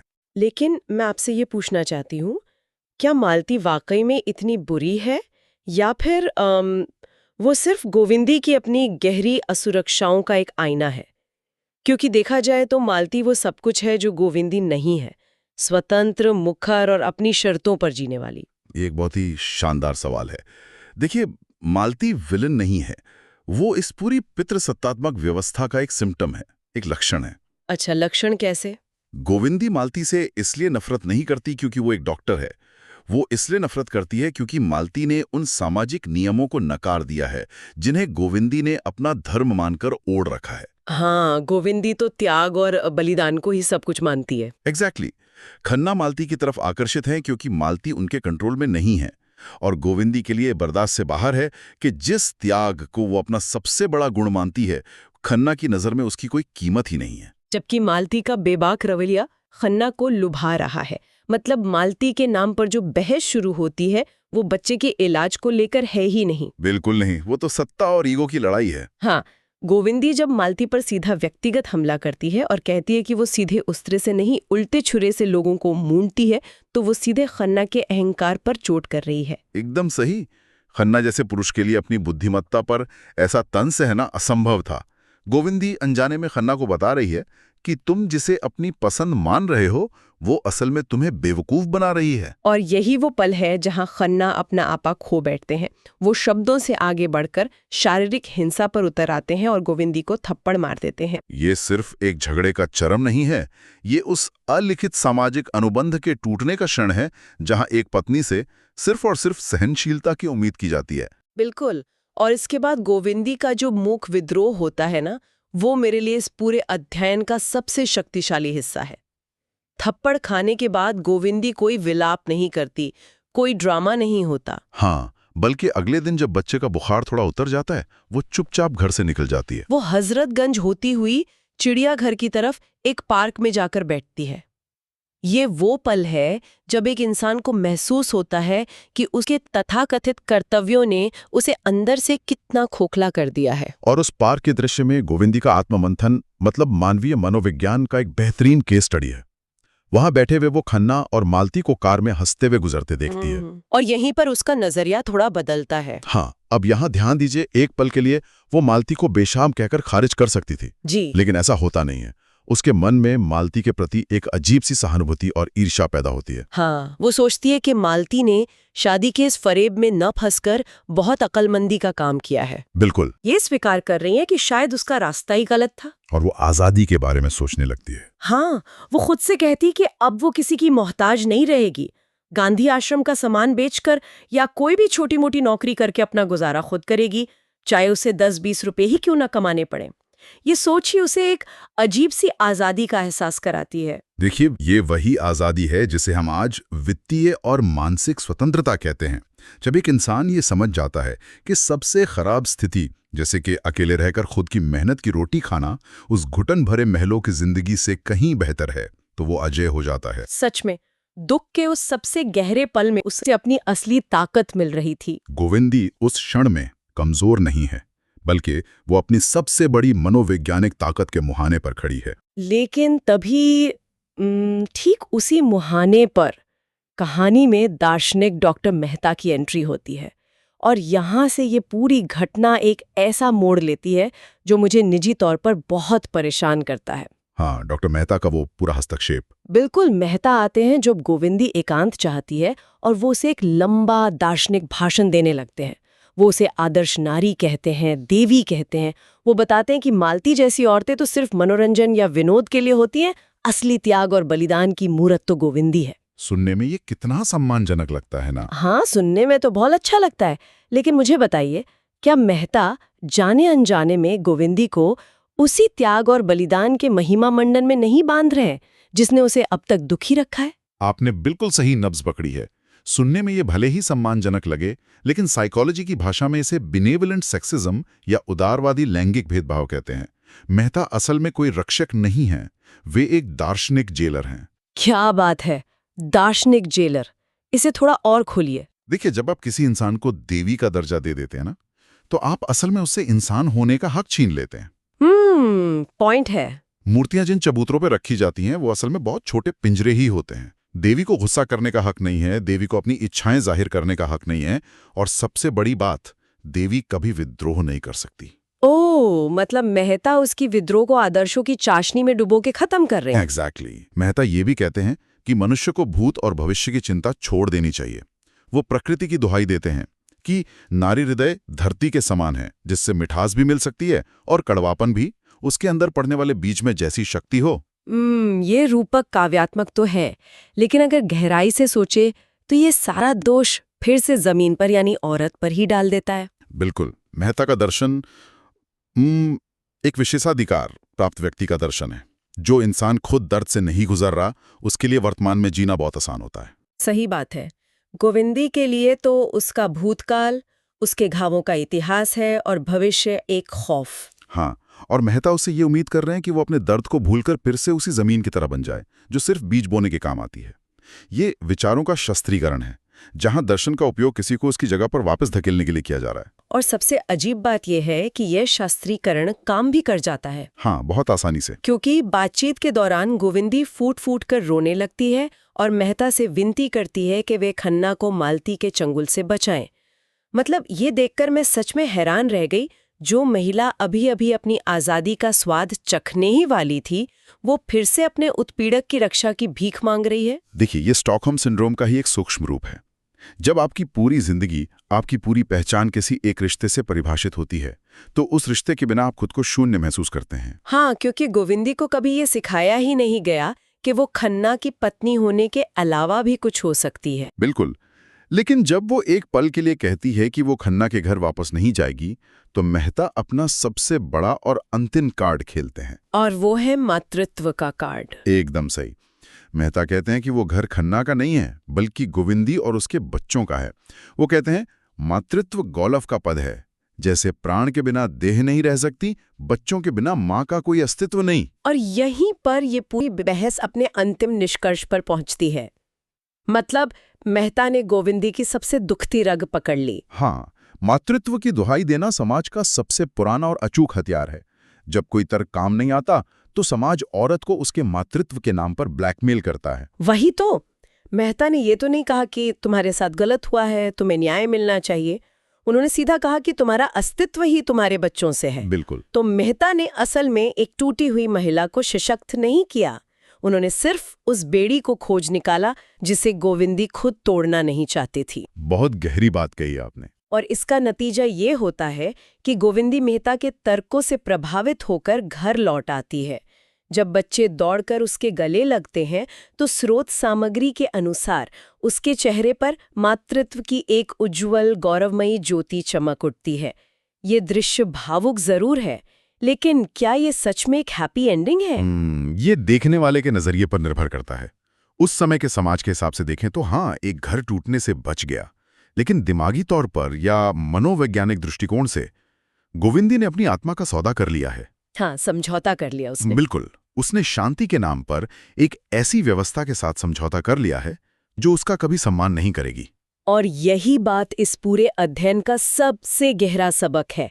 आज हमने देखा कि कैसे धन और दिखावा खोखला हो सकता है, रिश्तों में संवाद की कमी क्या कर सकती है। हमने खन्ना के दोहरे मुखौटे को समझा और गोविंदी के उस मूक विद्रोह को देखा जो जन्म लेने से पहले ही मार दिया गया। और मालती के उस रूप को भी पहचाना जो शायद इस पूरी कहानी में सबसे ज्यादा स्वतंत्र है। बिल्कुल। लेकिन सबसे बढ़कर हमने डॉक्टर मेहता के उस दार्शनिक जाल को डिकोड किया जिसने एक पिंजरे को महानता का नाम दे दिया। सही कहा। हम अक्सर सोचते हैं कि जो व्यक्ति हमें अच्छी बातें बता रहा है वो हमारा हितैषी है, लेकिन कई बार वे अच्छी बातें ही हमारे विकास की सबसे बड़ी रुकावट बन जाती हैं। समाज जब भी किसी से, विशेषकर औरतों से, त्याग और महानता की उम्मीद करे तो एक बार जरूर जांचना चाहिए कि इस महानता की कीमत आखिर कौन चुका रहा है। क्या बात है। और इसी विचार के साथ हम आज की इस विस्तृत चर्चा को समेटते हैं। कहानी के अंत में गोविंदी घर तो लौट आई, उसे अपने मातृत्व में एक नई ताकत भी मिल गई। लेकिन यहाँ एक सवाल है जिस पर सबको सोचना चाहिए। क्या डॉक्टर मेहता के दार्शनिक शब्दों ने गोविंदी को सच में सशक्त बनाया या सिर्फ उसे उस पिंजरे से प्यार करना सिखा दिया? सोचने वाली बात है। त्याग और बलिदान निश्चित रूप से बहुत महान है, लेकिन जब ये केवल एक तरफा हो तो क्या उन्हें आदर्श मानना सही है? या फिर आदर्श नारी की ये पूरी अवधारणा ही असल में एक बहुत ही चालाकी से बुना गया फरेब है? अगली बार जब कोई आदर्श होने की बात करे तो इस पर विचार जरूर कीजिएगा। इसी विचारोत्तेजक सवाल के साथ हम आज विदा लेते हैं। एक ऐसा लड़का जो अपनी ही गांव में बड़ों के सामने नजरें तक नहीं उठा पाता था, जो बात बात पे झेम जाता था ना। हाँ बिल्कुल, सीधा साधा सा। वही लड़का महज 1 साल बाद शहर की सड़कों पर खड़ा होकर लोगों को सूद पर पैसे बांट रहा है। क्या बात है, एकदम से पूरी काया पलट। बिल्कुल। उसके बाल अब अंग्रेजी अंदाज में कटे हुए हैं, पैरों में चमकदार पंप शू हैं, कंधे पर एक लाल ऊनी चादर है और होठों के बीच से सिगरेट का धुआं छल्ले बनाकर उड़ रहा है। ये तो किसी फिल्मी सीन जैसा लगता है ना? तो आज के इस गहन विश्लेषण में हम मुंशी प्रेमचंद के रचे गए एक बेहद ही जीवंत और ऐतिहासिक स्रोत के पन्नों को पलटने वाले हैं। मुख्य किरदार है गोबर। हाँ, एक ऐसा ग्रामीण युवा जिसे शहर की हवा ने पूरी तरह से बदल कर रख दिया है। सही कहा। और आज का हमारा मिशन भी यही है। हमें ये समझना है कि कैसे एक नया माहौल, नकद पैसे की ताकत और शहर की बेनामी जिंदगी किसी इंसान के मनोविज्ञान को कैसे बदलती है। उसके कपड़ों से लेकर उसके सबसे करीबी रिश्तों की पूरी वायरिंग कैसे जड़ से बदल जाती है। और मैं यहाँ ये जोड़ना चाहूंगा कि ये जो बदलाव है ये महज पहनावे या बोलचाल तक सीमित नहीं है। अच्छा? हाँ, गोबर का ये सफर दरअसल इस बात का एक बहुत ही गहरा समाजशास्त्रीय उदाहरण है। जब कोई इंसान अपनी जमीन से उखड़कर कंक्रीट के जंगल में आता है तो वो अपनी नई जड़ें कैसे जमाता है। बिल्कुल, गांव की उस व्यवस्था से निकलकर जहां सब एक दूसरे को जानते हैं। वही तो। और शहर की उस भीड़ का हिस्सा बनना जहां किसी को किसी से कोई मतलब नहीं, ये इंसान के भीतर एक अलग ही तरह का सर्वाइवल मैकेनिज्म पैदा कर देता है। तो चलिए इसे थोड़ा विस्तार से समझते हैं।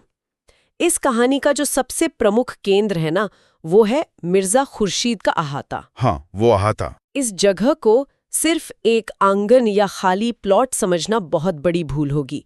ये अपने आप में एक पूरा ब्रह्मांड है। बिल्कुल सही कहा आपने। एक ऐसा विशाल अहाता जहां एक तरफ छप्पर के नीचे अखाड़ा बना हुआ है, रोज 50-50 पहलवान कुश्ती के दांव पेच आजमाते हैं। और सिर्फ कुश्ती ही नहीं। हाँ, वहीं दूसरी तरफ ये एक तरह की अनौपचारिक अदालत भी है।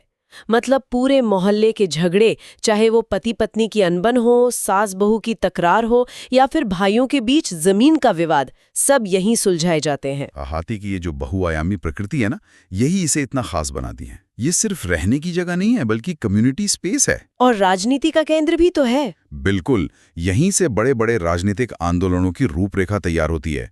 शहर भर के स्वयंसेवक यहीं ठहरते हैं। हाँ, स्रोत में एक जगह जिक्र भी है कि इसी अहाते में हुए एक जलसे में मालती को कांग्रेस कमेटी की सभानेत्री चुना गया था। सही कहा। और यहाँ हम किसी राजनीतिक दल का समर्थन या आलोचना नहीं कर रहे हैं। बिल्कुल नहीं। ये तथ्य सिर्फ ये बताने के लिए है कि मिर्जा खुर्शीद का यह अहाता सत्ता, समाज और स्थानीय राजनीति का कितना शक्तिशाली संगम है। हाँ, मतलब उस स्थान की राजनीतिक अहमियत को दर्शाता है। अब सोचिए ना, एक ऐसा युवा जो अभी अभी गांव की एकदम शांत और ठहरी हुई जिंदगी से निकलकर इस ऊर्जा और कोलाहल से भरे माहौल में आकर गिरता है। एक बहुत बड़ा कल्चर शॉक। हाँ, गोबर पूरे 1 साल इस अहाते में रहता है। वो इस दुनिया को नजदीक से देखता है और वो सिर्फ मजदूरी नहीं करता, वो बाकायदा एक आर्थिक सीढ़ी चढ़ता है। और इस बदलाव की जो सबसे पहली सीढ़ी है वो है आर्थिक आजादी। सही बात है। गांव में गोबर एक किसान परिवार का हिस्सा था। वहां पैसे का लेन देन कम और अनाज का लेन देन ज्यादा होता था। बार्टर सिस्टम जैसा कुछ। हाँ बिल्कुल। लेकिन शहर में आकर वो मजदूरी शुरू करता है। वो अपनी जरूरतें मारता है, पेट काटता है और कुछ पैसे बचाता है। और फिर उन पैसों से वो अपना काम शुरू करता है, कचालू और मटर बेचना शुरू करता है ना। बिल्कुल। और जब उसे व्यापार का गणित समझ में आने लगता है तो वो मजदूरी पूरी तरह से छोड़ देता है। वो मौसम के हिसाब से व्यापार करने लगता है। मतलब गर्मियों में शरबत और बर्फ की दुकान लगाता है और सर्दियों में गर्म चाय की। हाँ, और उसकी रोजाना की आमदनी 2.5 से 3 रुपए तक पहुंच जाती है। बाप रे, उस जमाने के हिसाब से 2.5-3 रुपए रोज, ये कोई मामूली रकम तो बिल्कुल नहीं है। एकदम सही। और यही वो नकद पैसा है जो उसके भीतर एक नया आत्मविश्वास भर देता है। और यहीं पर ये कहानी एक बहुत ही दिलचस्प मोड़ लेती है। उसके अंदर से एक बहुत बड़ी चीज हमेशा के लिए गायब हो जाती है। और वो क्या है? डर। गांव की जो रूढ़ियां थीं, समाज क्या कहेगा, पंचायत क्या फैसला सुनाएगी, इन सब का डर शहर की इस गुमनामी में आके बिल्कुल खत्म हो जाता है। हाँ, क्योंकि शहर में कोई आपको टोकने वाला नहीं है। वे बातें यहाँ अहाते में सरेआम होती हैं। और इस बेखौफ माहौल का असर उस पर ऐसा होता है कि वो राष्ट्र और वर्ग जैसे भारी भरकम शब्दों के अर्थ समझने लगता है। ये तो कमाल का मानसिक विकास है ना? अगर मैं इसे आज के परिप्रेक्ष्य में देखूं तो ये बिल्कुल वैसा ही है जैसे छोटे शहर का कोई युवा महानगर में आता है और कुछ ही महीनों में कैफे कल्चर अपना लेता है। हाँ, ब्रांडेड कपड़े पहनने लगता है। बिल्कुल। और गांव की पंचायत की जगह ग्लोबल पॉलिटिक्स की बातें करने लगता है। ये जो आपने तुलना की ना, ये स्थिति को बहुत ही स्पष्ट कर देती है। शहर का जो ढांचा है वो इंसान को एक गुमनामी देता है। हाँ। और यहाँ जो बात सबसे आकर्षक है वो है कि इस गुमनामी के 2 पहलू होते हैं। पहला, ये आपको उन पुरानी सामाजिक बेड़ियों से आजाद कर देता है जो आपको गांव में जकड़े हुए थे। मतलब गोबर अब आजाद है। हाँ, लेकिन इसका दूसरा पहलू ये भी है कि ये स्वतंत्रता उसे अपनी जड़ों से काट भी रही है। सही कह रहे हैं आप। उसका सोचने का दायरा बदल गया है। वो अपने माता पिता को यानी घर पर पैसे नहीं भेजता। हाँ, और यहाँ सबसे दिलचस्प बात ये है कि मतलब वो पैसे तो कमा रहा है रोज के 2.5-3 रुपए, लेकिन घर एक दहेला नहीं भेजता। और इसके पीछे उसका तर्क देखिए। उसे लगता है कि अगर उसने पैसे भेजे तो उसके दादा तुरंत एक गाय खरीद लेंगे और अम्मा अपने लिए गहने बनवा लेंगे। हाँ, वो ऐसा ही सोचता है। तो क्या शहर इंसान को स्वार्थी बना देता है? मतलब क्या वो अपने परिवार की खुशियों से ज्यादा अपने पैसों को अहमियत देने लगा है? देखिए, इसे सिर्फ स्वार्थ कह देना शायद सही नहीं होगा। यहाँ हम पूंजी की एक नई समझ देख रहे हैं। अच्छा, कैसे? गोबर ने पैसे की अहमियत सीख ली है। गांव के समाज में संपत्ति का मतलब होता है घर के बाहर बंधी हुई गाय या गहने। वो एक अलग तरह की इकोनॉमी है। हाँ, वो फिजिकल एसेट्स को संपत्ति मानते हैं। बिल्कुल। लेकिन शहर के व्यापारिक तंत्र में आकर गोबर लिक्विड कैश यानी नकद पैसे की ताकत को समझ गया है। वो जान गया है कि शहर में पैसा ही उसका इकलौता सुरक्षा कवच है। सही कहा। वो अब एक पक्के व्यापारी के दिमाग से सोच रहा है। और उसका ये व्यापारी दिमाग उसे एक ऐसी दिशा में ले जाता है जिसकी शायद किसी ने उम्मीद नहीं की होगी। महज 1 साल के भीतर वो लड़का जो मजदूरी करने आया था अब एक छोटा महाजन बन गया है। हाँ, सूदखोर बन गया है। मतलब वो अब अपने पड़ोस के इक्के वालों को और धोबियों को सूद पर पैसा उधार देने लगा है। ये एक बहुत बड़ी छलांग है उसके लिए। लेकिन इसी बीच एक ऐसी घटना घटती है ना जो इंसानियत और व्यवसाय के बीच एक बहुत बड़ा सवाल खड़ा कर देती है। आप मिर्जा खुर्शीद वाले प्रसंग की बात कर रही हैं ना? हाँ बिल्कुल। लेकिन जरा सोचिए, क्या गोबर यहाँ कुछ ज्यादा ही क्रूर नहीं हो गया है? चलिए इसे समझते हैं। मतलब जरा इस नज़ारे पर गौर करें। मिर्जा खुर्शीद वही इंसान है जिन्होंने गोबर को अहाते में रहने के लिए मुफ्त कोठरी दी, कभी एक पैसे का किराया नहीं मांगा। हाँ, पनाह दी उसे। और एक दिन मिर्जा उसके पास आते हैं, उन्हें शराब के लिए पैसे चाहिए और गोबर का जवाब क्या होता है? वो साफ मुंह पर इनकार कर देता है। हाँ, कहता है कि उसके पास पैसे नहीं है, जबकि वो पैसे वाला हो चुका है। मिर्जा अपनी अंगूठी तक गिरवी रखने की पेशकश कर देते हैं, फिर भी गोबर अड़ेग रहता है। हाँ, और मिर्जा निराश होकर चले जाते हैं। तो मैं यही सोच रही थी कि जिस मिर्जा ने उसे मुसीबत में छत दी, गोबर उसे ही पैसे देने से मना कर रहा है। क्या पैसा इंसान की इंसानियत को मार देता है? अगर हम इसे बड़े परिप्रेक्ष्य से जोड़कर देखें तो गोबर क्रूर नहीं हुआ है, वो बस एक पक्का व्यापारी बन गया है। मतलब एहसान की कोई कीमत नहीं? देखिए, शहर में सर्वाइवल का नियम अलग है। गोबर जानता है कि मिर्जा खुर्शीद शराब में पैसे बर्बाद करेंगे और कर्ज कभी नहीं लौटाएंगे। हाँ, ये बात तो है। वो अब भावनाओं से नहीं बल्कि रिटर्न ऑन इन्वेस्टमेंट से सोचता है। आधुनिक भाषा में कहें तो मिर्जा एक तरह के एनपीए हैं। ये तो बहुत ही नीरस और कैलकुलेटेड सोच हो गई। बिल्कुल, और इसी सोच का प्रमाण हमें तुरंत देखने को मिलता है। मिर्जा के जाने के कुछ ही देर बाद वहां अलादीन नाम का एक इक्के वाला आता है। हाँ, और अलादीन को अपनी बेटी की विदाई के लिए तुरंत 5 रुपए की जरूरत है। और हैरानी की बात देखिए, गोबर उसे तुरंत कर्ज दे देता है, वो भी 1 आना प्रति रुपया के भारी सूद पर। मतलब जिसने छत दी उसे अंगूठी रखने पर भी कुछ नहीं मिला और दूसरे को तुरंत पैसा मिल गया। क्योंकि अलादीन को कर्ज देना गोबर के लिए लाभदायक है। वहां उसे भारी ब्याज मिल रहा है। ये एक विशुद्ध बिजनेस ट्रांजैक्शन है। शहर ने उसे बहुत तेजी से पूंजीवाद के नियम सिखा दिए हैं। बिल्कुल, लेकिन ऐसा नहीं है कि गोबर इस व्यावसायिक सोच के साथ पूरी तरह से खुश है। हाँ, वो अलादीन से शहर के खर्चों का रोना भी तो रोता है। कहता है कि महंगाई बहुत है, खर्चे बहुत हैं। और यहीं पर अलादीन उसे एक बहुत ही शानदार आर्थिक सलाह देता है। मतलब क्या है? अलादीन जो पत्नी की इकोनॉमिक्स बता रहा है, वो कितनी व्यवहारिक है। अलादीन समझाता है कि अकेले रहने में भी उतना ही खर्च होता है, लेकिन औरत के आने से घर में बरकत होती है। हाँ, वो कहता है कि रोटी समय पर मिलती है, चाय नाश्ता समय पर मिलता है। और सबसे बड़ी बात, औरत के हाथ से बचत होती है। अलादीन अपनी खुद की जिंदगी का उदाहरण देता है कि जब वो अकेला था तो काम और घर संभालने में उसकी कोई बचत नहीं होती थी। हाँ, मतलब पत्नी के आने से घर के कामों का जो बंटवारा होता है, उससे समय और पैसे दोनों बचते हैं। बिल्कुल, और गोबर इस बात को तुरंत समझ आता है। उसका मन बदल जाता है। वो अपनी पत्नी झुनिया को शहर लाने का फैसला कर लेता है। हाँ, और यहीं से एक और बदलाव शुरू होता है। जब गोबर अपने परिवार के पास जाने का फैसला करता है तो उसके अंदर का वो कंजूस महाजन अचानक से कहीं गायब हो जाता है। अरे हाँ, वो होली की खरीदारी वाला हिस्सा। बिल्कुल, होली के अवसर पर उसकी सारी कंजूसी खत्म हो जाती है। वो बाजार जाकर दिल खोलकर खरीदारी करता है।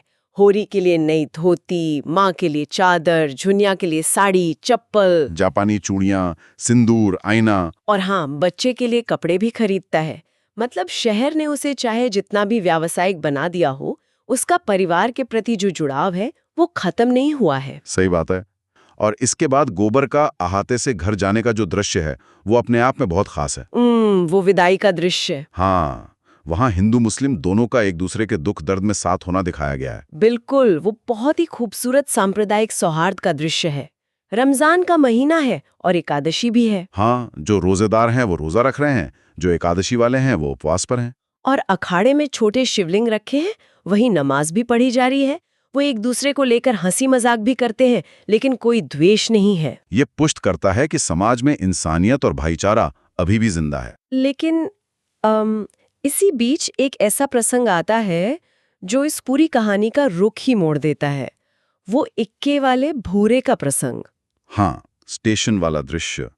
ये एक बहुत ही महत्वपूर्ण सवाल खड़ा करता है। मतलब गोबर जब स्टेशन पहुंचता है तो भूरे उसका सामान पहुंचाने में मदद करता है और गोबर खुश होकर उसे मिठाई के लिए 1 रुपया इनाम में देता है। एक तरह की टिप कह लीजिए। हाँ, लेकिन भूरे को उससे बहुत बुरा लग जाता है। जब गोबर शहर में टिप देने का नया तरीका सीख गया है तो भूरे को इससे बुरा क्यों लगा? ये इसलिए क्योंकि गांव की संस्कृति में रिश्ते पैसों से नहीं बल्कि अपनेपन और वफादारी से तौले जाते हैं। हाँ, भूरे के वो शब्द, वो कहता है, तुम मुझे गैर समझते हो भैया, जहां तुम्हारा पसीना गिरे वहां खून गिराने को तैयार हूं। बिल्कुल, गोबर शहर की व्यावसायिकता सीख चुका है, जहां हर सेवा का मूल्य एक टिप है।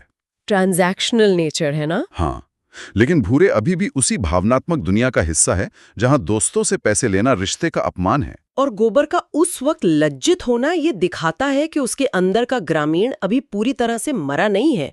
उसे एहसास होता है कि उसने एक रिश्ते को पैसों से तौलने की गलती कर दी। बिल्कुल सही कहा। तो आज की इस पूरी चर्चा का सार अगर हम निकालें तो गोबर की ये यात्रा दिखाती है कि कैसे शहर व्यक्ति को आर्थिक रूप से चतुर और आत्मविश्वासी बनाता है। हाँ, लेकिन साथ ही उसे स्वार्थी भी बना सकता है।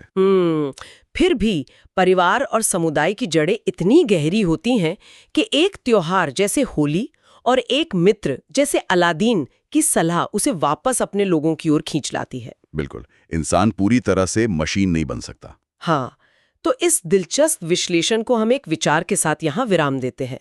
जब कोई इंसान अपनी जड़ें छोड़कर किसी नए शहर में बसता है तो क्या वो वाकई पुराने बंधनों से आजाद हो जाता है? बहुत गहरा सवाल है। या वो बस पुराने सामाजिक बंधनों की जगह नए आर्थिक बंधनों में बंध जाता है? क्या तरक्की का मतलब केवल बैंक बैलेंस का बढ़ना है या उन रिश्तों को संजोए रखना है जहां पसीने की जगह खून बहाने वाले लोग आज भी मौजूद हैं? बिल्कुल, ये एक ऐसा सवाल है जिस पर गहराई से विचार किया जाना चाहिए। सोचिए जरा, एक बेटा है जो महीनों बाद शहर से अपने गांव लौटता है और घर की हालत ये है कि महीनों से किसी ने पेट भर खाना नहीं खाया है।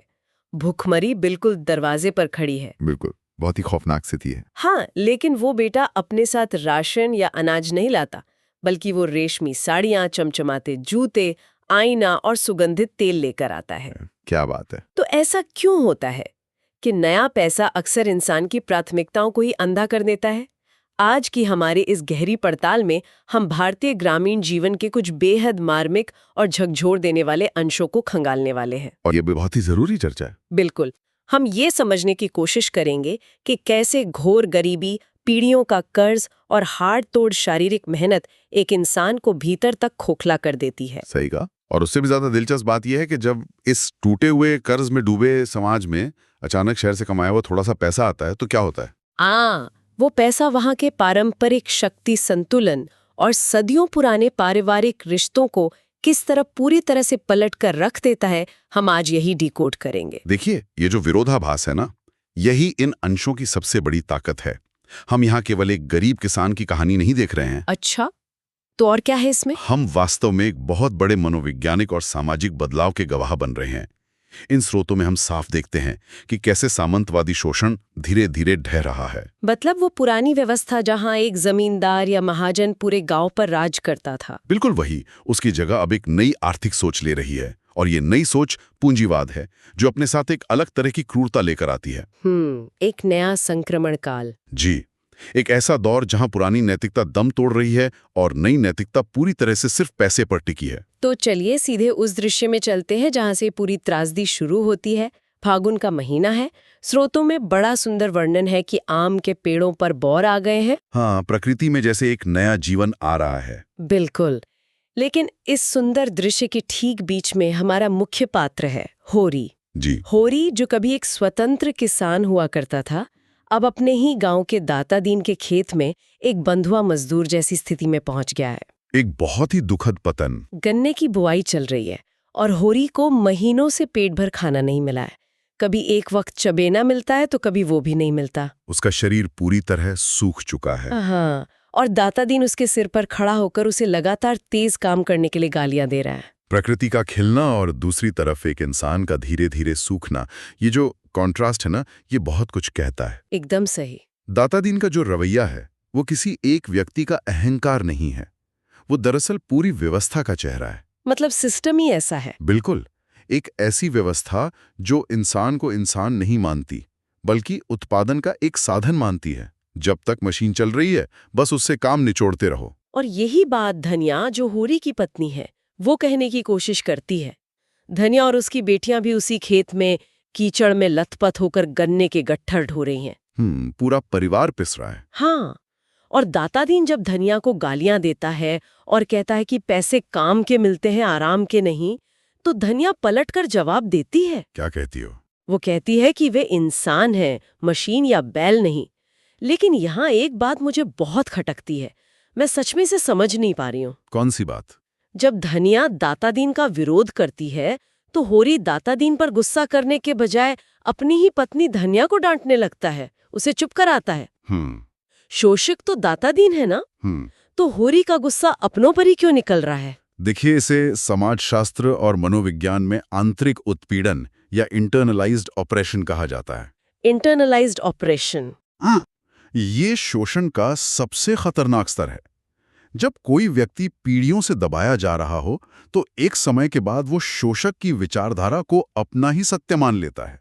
ओहो, मतलब वो खुद को ही दोषी मानने लगता है। बिल्कुल। होरी गहराई से जानता है कि दातादीन उस सत्ता का मालिक है जिसे चुनौती देना उसके बस में ही नहीं है। तो वो लड़ना ही छोड़ देता है। वो व्यवस्था का इतना आदी हो चुका है कि वो अनजाने में उसी व्यवस्था का रक्षक बन जाता है जो उसे कुचल रही है। धनिया का जो विरोध है वो होरी को अंदर से डराता है। समझ रही हूँ। उसे लगता होगा कि इस विरोध की वजह से जो थोड़ा बहुत काम और पैसा मिल रहा है वो भी छिन जाएगा। एकदम सही पकड़े हैं आप। ये तो बिल्कुल सर्कस के उस हाथी वाली बात हो गई। बचपन में हाथी को एक मजबूत जंजीर से बांधा जाता है जिसे वो तोड़ नहीं पाता। हाँ, बहुत सटीक उदाहरण है ना? और फिर बड़ा होने पर जब वो ताकतवर हो जाता है तब भी उसे एक मामूली सी रस्सी से बांध दिया जाता है और वो उससे तोड़ने की कोशिश भी नहीं करता। क्योंकि उसके दिमाग में ये बात बैठ चुकी है कि वो बंधा हुआ है। बिल्कुल। होरी के दिमाग में भी वो रस्सी बंध चुकी है। जी, होरी की जंजीरें अब लोहे की नहीं बल्कि उसकी सोच और उसकी सामाजिक स्थिति की हैं। और जब इंसान इस हद तक व्यवस्था के सामने घुटने टेक देता है तो उसका शरीर भी उसी हिसाब से प्रतिक्रिया करता है। मतलब शरीर भी हार मान लेता है। तो वो अपनी बची खुची ऊर्जा को भी उसी शोषण की भट्टी में झोंक देता है। और स्रोतों में इसका नतीजा बहुत ही भयानक रूप में सामने आता है। धनिया को डांटने के बाद होरी किसी उन्माद में आ जाता है। एक पागलपन सा छा जाता है उस पर। हाँ, वो बिना रुके बिना थके बस गन्ने काटता रहता है। ऐसा लगता है जैसे उसे ये साबित करना है कि वो अभी भी काम कर सकता है। लेकिन ये ऊर्जा कोई प्राकृतिक ऊर्जा नहीं है। ये तो मौत से ठीक पहले की फड़फड़ाहट है। बिल्कुल। उसकी आंखों के सामने अंधेरा छा जाता है, गड़ासा हाथ से छूट जाता है और वो औंधे मुंह जमीन पर गिरकर बेहोश हो जाता है। देखिए, इंसान के शरीर की एक सीमा होती है। जब वो सीमा पार हो जाती है तो सिस्टम क्रैश कर जाता है। जैसे किसी पुरानी गाड़ी का इंजन सीज हो जाए। एकदम सही। लेकिन इस क्रैश के बाद जो प्रतिक्रिया आती है वो ग्रामीण सत्ता के दोहरे चरित्र को बेनकाब करती है। हाँ, वो हिस्सा तो बहुत ही अजीब है। मतलब जैसे ही होरी गिरता है, दातादीन जो 1 मिनट पहले तक उसे जानवरों की तरह हाँक रहा था, अचानक हमदर्दी जताने लगता है। रातों रात हृदय परिवर्तन। और लाला पटेश्वरी जो उसी महाजन वर्ग का हिस्सा है, भाग कर आते और धनिया को सांत्वना देने लगते हैं। ये तो पूरी तरह से पाखंड है। पाखंड तो है, लेकिन ये सत्ता को बनाए रखने की एक बहुत सोची समझी रणनीति भी है। इसे पैटर्नलिज्म या पितृसत्तात्मक संरक्षण कहते हैं। अच्छा, तो ये सब एक नाटक है? शोषक वर्ग ये बात बहुत अच्छी तरह जानता है कि अगर मजदूरों को पूरी तरह से मरने दिया गया या उनमें विद्रोह की भावना आ गई तो उनके खेत कौन जोतेगा? ओहो, तो मतलब उन्हें जिंदा रखना उनकी मजबूरी है। बिल्कुल। इसलिए शोषण के चरम के बाद वे हमेशा रक्षक होने का मुखौटा पहन लेते हैं। वे धनिया को ये महसूस कराना चाहते हैं कि वे उनके शुभचिंतक हैं। ये तो एक साइकोलॉजिकल गेम हो गया। जी, जहां वे पहले घाव देते हैं और फिर खुद ही उस पर थोड़ा सा मरहम लगा देते हैं ताकि मजदूर अगले दिन फिर से काम करने के लिए तैयार हो जाए। कितनी भयानक सच्चाई है। ये एक अनहीन चक्र है। होरी की शारीरिक और आर्थिक शक्ति पूरी तरह खत्म हो चुकी है। वो जमीन पर पड़ा है। लेकिन फिर इस पूरी कहानी का डायनामिक्स अचानक से बदल जाता है। इसी टूटे हुए घर में जहां अनाज का एक दाना नहीं है, होरी का बेटा गोबर शहर से लौटता है। और यहीं से हम उस दूसरे बड़े चरण में प्रवेश करते हैं जहां सामंती व्यवस्था का सामना एक नई शहरी पूंजीवादी ऊर्जा से होता है। गोबर की वापसी कोई सामान्य वापसी तो बिल्कुल नहीं है। नहीं, बिल्कुल नहीं। ये तो किसी विजयी सेनापति की वापसी जैसी है। जब गोबर गांव में कदम रखता है तो एक मजदूर उसके पीछे पीछे उसका सामान ढो रहा है। उसका हुलिया पूरी तरह बदल चुका है। हाँ, गांव का वो डरा सहमा लड़का अब साफ सुथरे कपड़े पहने हुए है, पैरों में चमचमाते जूते हैं और आंखों में एक अजीब सा अहंकार है। और वो अपने साथ क्या लाता है? वो अपनी बहनों के लिए आईना, कंघी और रेशमी साड़ियां लाता है। अपनी पत्नी झुनिया के बच्चे के लिए चमकीली टोपी लाता है। ये ऐसी साड़ियां हैं जो आमतौर पर सिर्फ गांव के अमीर जमींदारों की औरतें ही पहन सकती हैं। यहाँ जो मनोविज्ञान काम कर रहा है उसे समझना बहुत जरूरी है। गोबर ने शहर में जाकर जो भी पैसे कमाए हैं वो असल में कोई बहुत बड़ी रकम नहीं है। पर गांव वालों के लिए तो वो बहुत है ना। हाँ, गांव के संदर्भ में वो एक बहुत बड़ा स्टेटस सिंबल है। जब एक शोषित वर्ग का इंसान पहली बार पैसा देखता है तो उसकी पहली वृत्ति क्या होती है? शायद अच्छा खाना खाना। नहीं, उसकी पहली वृत्ति अपनी मूलभूत जरूरतों को पूरा करने की नहीं होती, बल्कि उन चीजों को खरीदने की होती है जो हमेशा से उसके लिए वर्जित थीं। अच्छा, तो वो साड़ियाँ और जूते सिर्फ कपड़े नहीं हैं, नहीं, वे गांव के जमींदारों के सामने एक घोषणा पत्र है कि मैं अब तुम्हारे बराबर हूँ। लेकिन इसी बात पर मुझे सबसे ज्यादा फ्रस्ट्रेशन होती है। ये सब बाहर से देखने में बहुत अच्छा लगता है, लेकिन घर की असलियत क्या है? असलियत तो बहुत कड़वी है। धनिया अपने बेटे को देखकर निहाल हो रही है, लेकिन जब उसे खिलाने की बारी आती है तो घर के मटके खाली पड़े हैं। घर में केवल थोड़ा सा जौ का आटा है।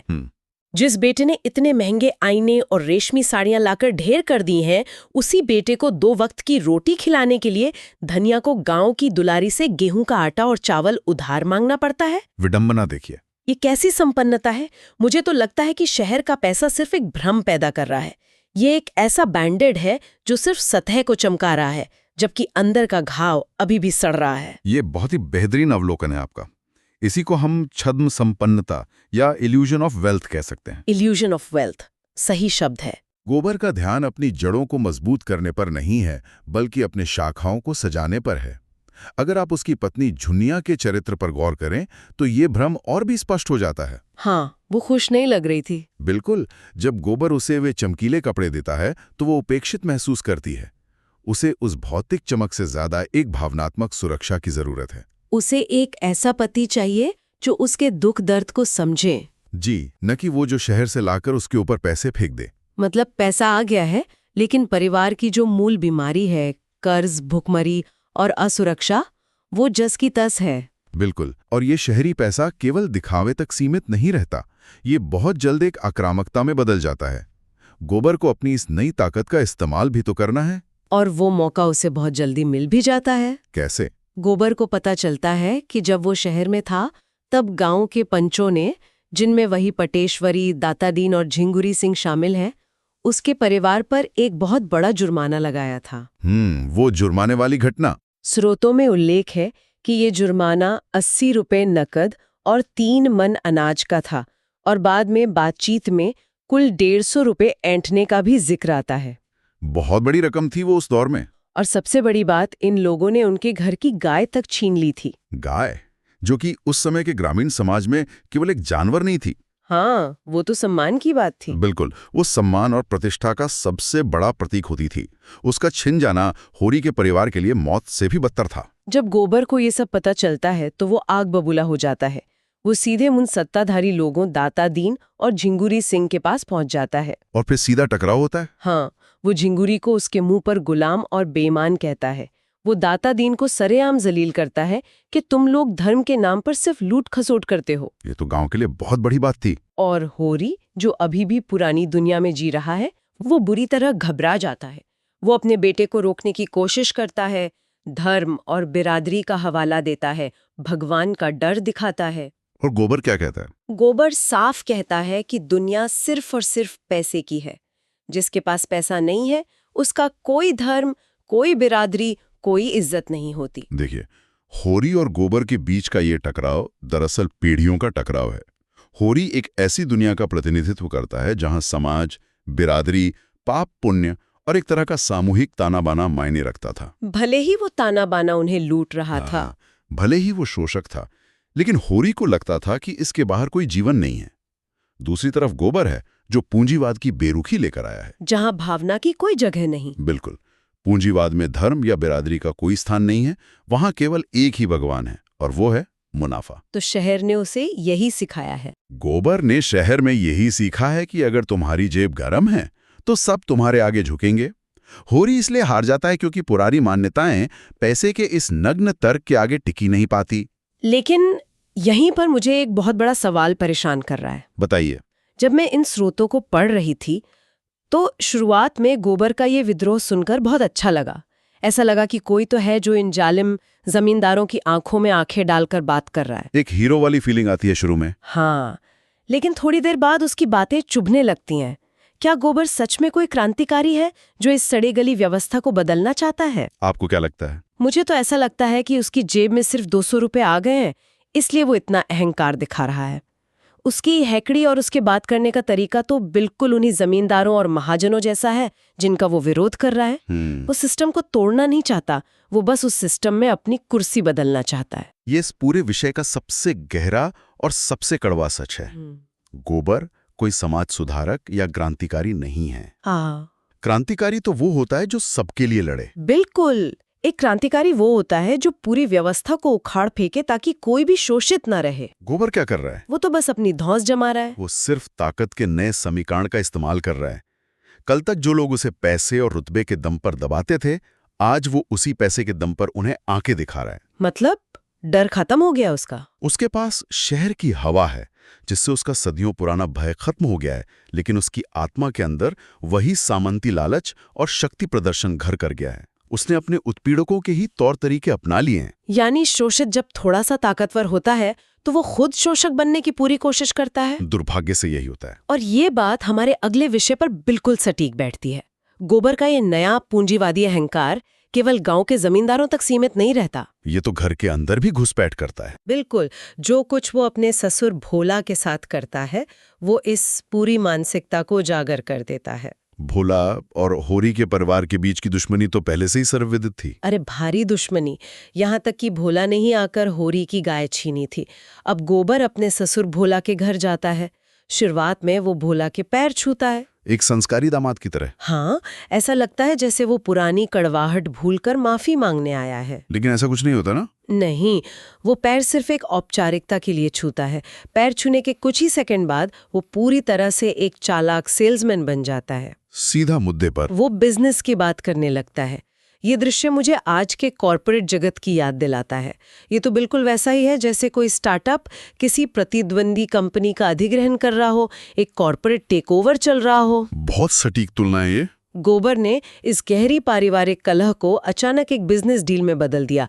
वो भोला के बेटे जंगी को शहर में नौकरी दिलाने का लालच देता है। जब वो भोला को खांसते हुए देखता है तो एक दामाद की तरह चिंता जताने के बजाय वो शहर से दवाई भेजने का वादा करता है, जैसे कोई पीआर एक्सरसाइज चल रही हो। वो हर उस कमजोरी को पकड़ रहा है जहां वो अपने पैसे का प्रभाव दिखा सके। और बात यहीं खत्म नहीं होती। वो भोला को लखनऊ में दूध बेचने का एक मुनाफे वाला धंधा समझाता है और अंत में वो भोला की नई गाय भी शहर ले जाने का सौदा पक्का कर लेता है। वाह, मतलब पूरा फायदा उठा लिया। उसने पूरी तरह से भावनाओं को किनारे रख दिया और सिर्फ मुनाफे, लालच और अवसरवादिता का इस्तेमाल किया। इससे ही हम मानवीय संबंधों का पूरी तरह से व्यवसायीकरण या कमर्शियलाइजेशन ऑफ रिलेशनशिप्स कहते हैं। रिश्तों का व्यापार। जी, शहर की मशीनरी ने गोबर को एक बेहद कुशल और हृदयहीन व्यापारी बना दिया है। अब भोला के नजरिए से देखिए। हाँ, भोला का क्या हाल हुआ होगा? जो भोला शुरू में क्रोध से भरा हुआ था, जो शायद गोबर का सिर काटना चाहता था, वो पैसे और भविष्य में मिलने वाले सुख की उम्मीद में धीरे धीरे पिघल जाता है। लालच हावी हो जाता है। आज के दौर में हम अक्सर नेटवर्किंग शब्द का इस्तेमाल करते हैं। लोग अक्सर रिश्तों को नेटवर्किंग का नाम दे देते हैं। हाँ, कि कनेक्शन बना लो, आगे काम आएगा। हम किसी से इसलिए मिलते हैं या रिश्ते सुधारते हैं क्योंकि भविष्य में उनसे कोई आर्थिक या पेशेवर फायदा हो सकता है। गोबर उस दौर के ग्रामीण परिवेश में ठीक यही कर रहा है। मतलब रिश्ते अब खून या प्यार से नहीं तय हो रहे। वे इस बात से तय हो रहे हैं कि रिटर्न ऑन इन्वेस्टमेंट क्या है, कौन किसको कितना आर्थिक लाभ पहुंचा सकता है। और वो गाय का प्रतीक देखिए, वही गाय जो कभी गांव में विवाद, इज्जत और दुश्मनी का कारण थी। हाँ, गाय तो केंद्र में थी। वही गाय अब शहर में मुनाफा कमाने का एक साधन, एक एसेट बन गई है जिसे लिक्विडेट किया जा सकता है। गांव की गाय भावनाओं से जुड़ी थी, शहर की गाय सिर्फ एक दूध देने वाली मशीन है। बहुत गहरी बात कही आपने। ये एक बहुत ही स्पष्ट चित्र है कि कैसे पुरानी दुनिया की हर एक चीज नई दुनिया में आकर अपना अर्थ ही बदल लेती है। देखिए, ये नई व्यवस्था पूरी तरह से गणनात्मक है। ये हर चीज को, हर रिश्ते को एक बही खाते में दर्ज करती है। सब कुछ नफा नुकसान है। होरी अपनी पुरानी मान्यताओं और कर्ज के बोझ तले मर रहा है।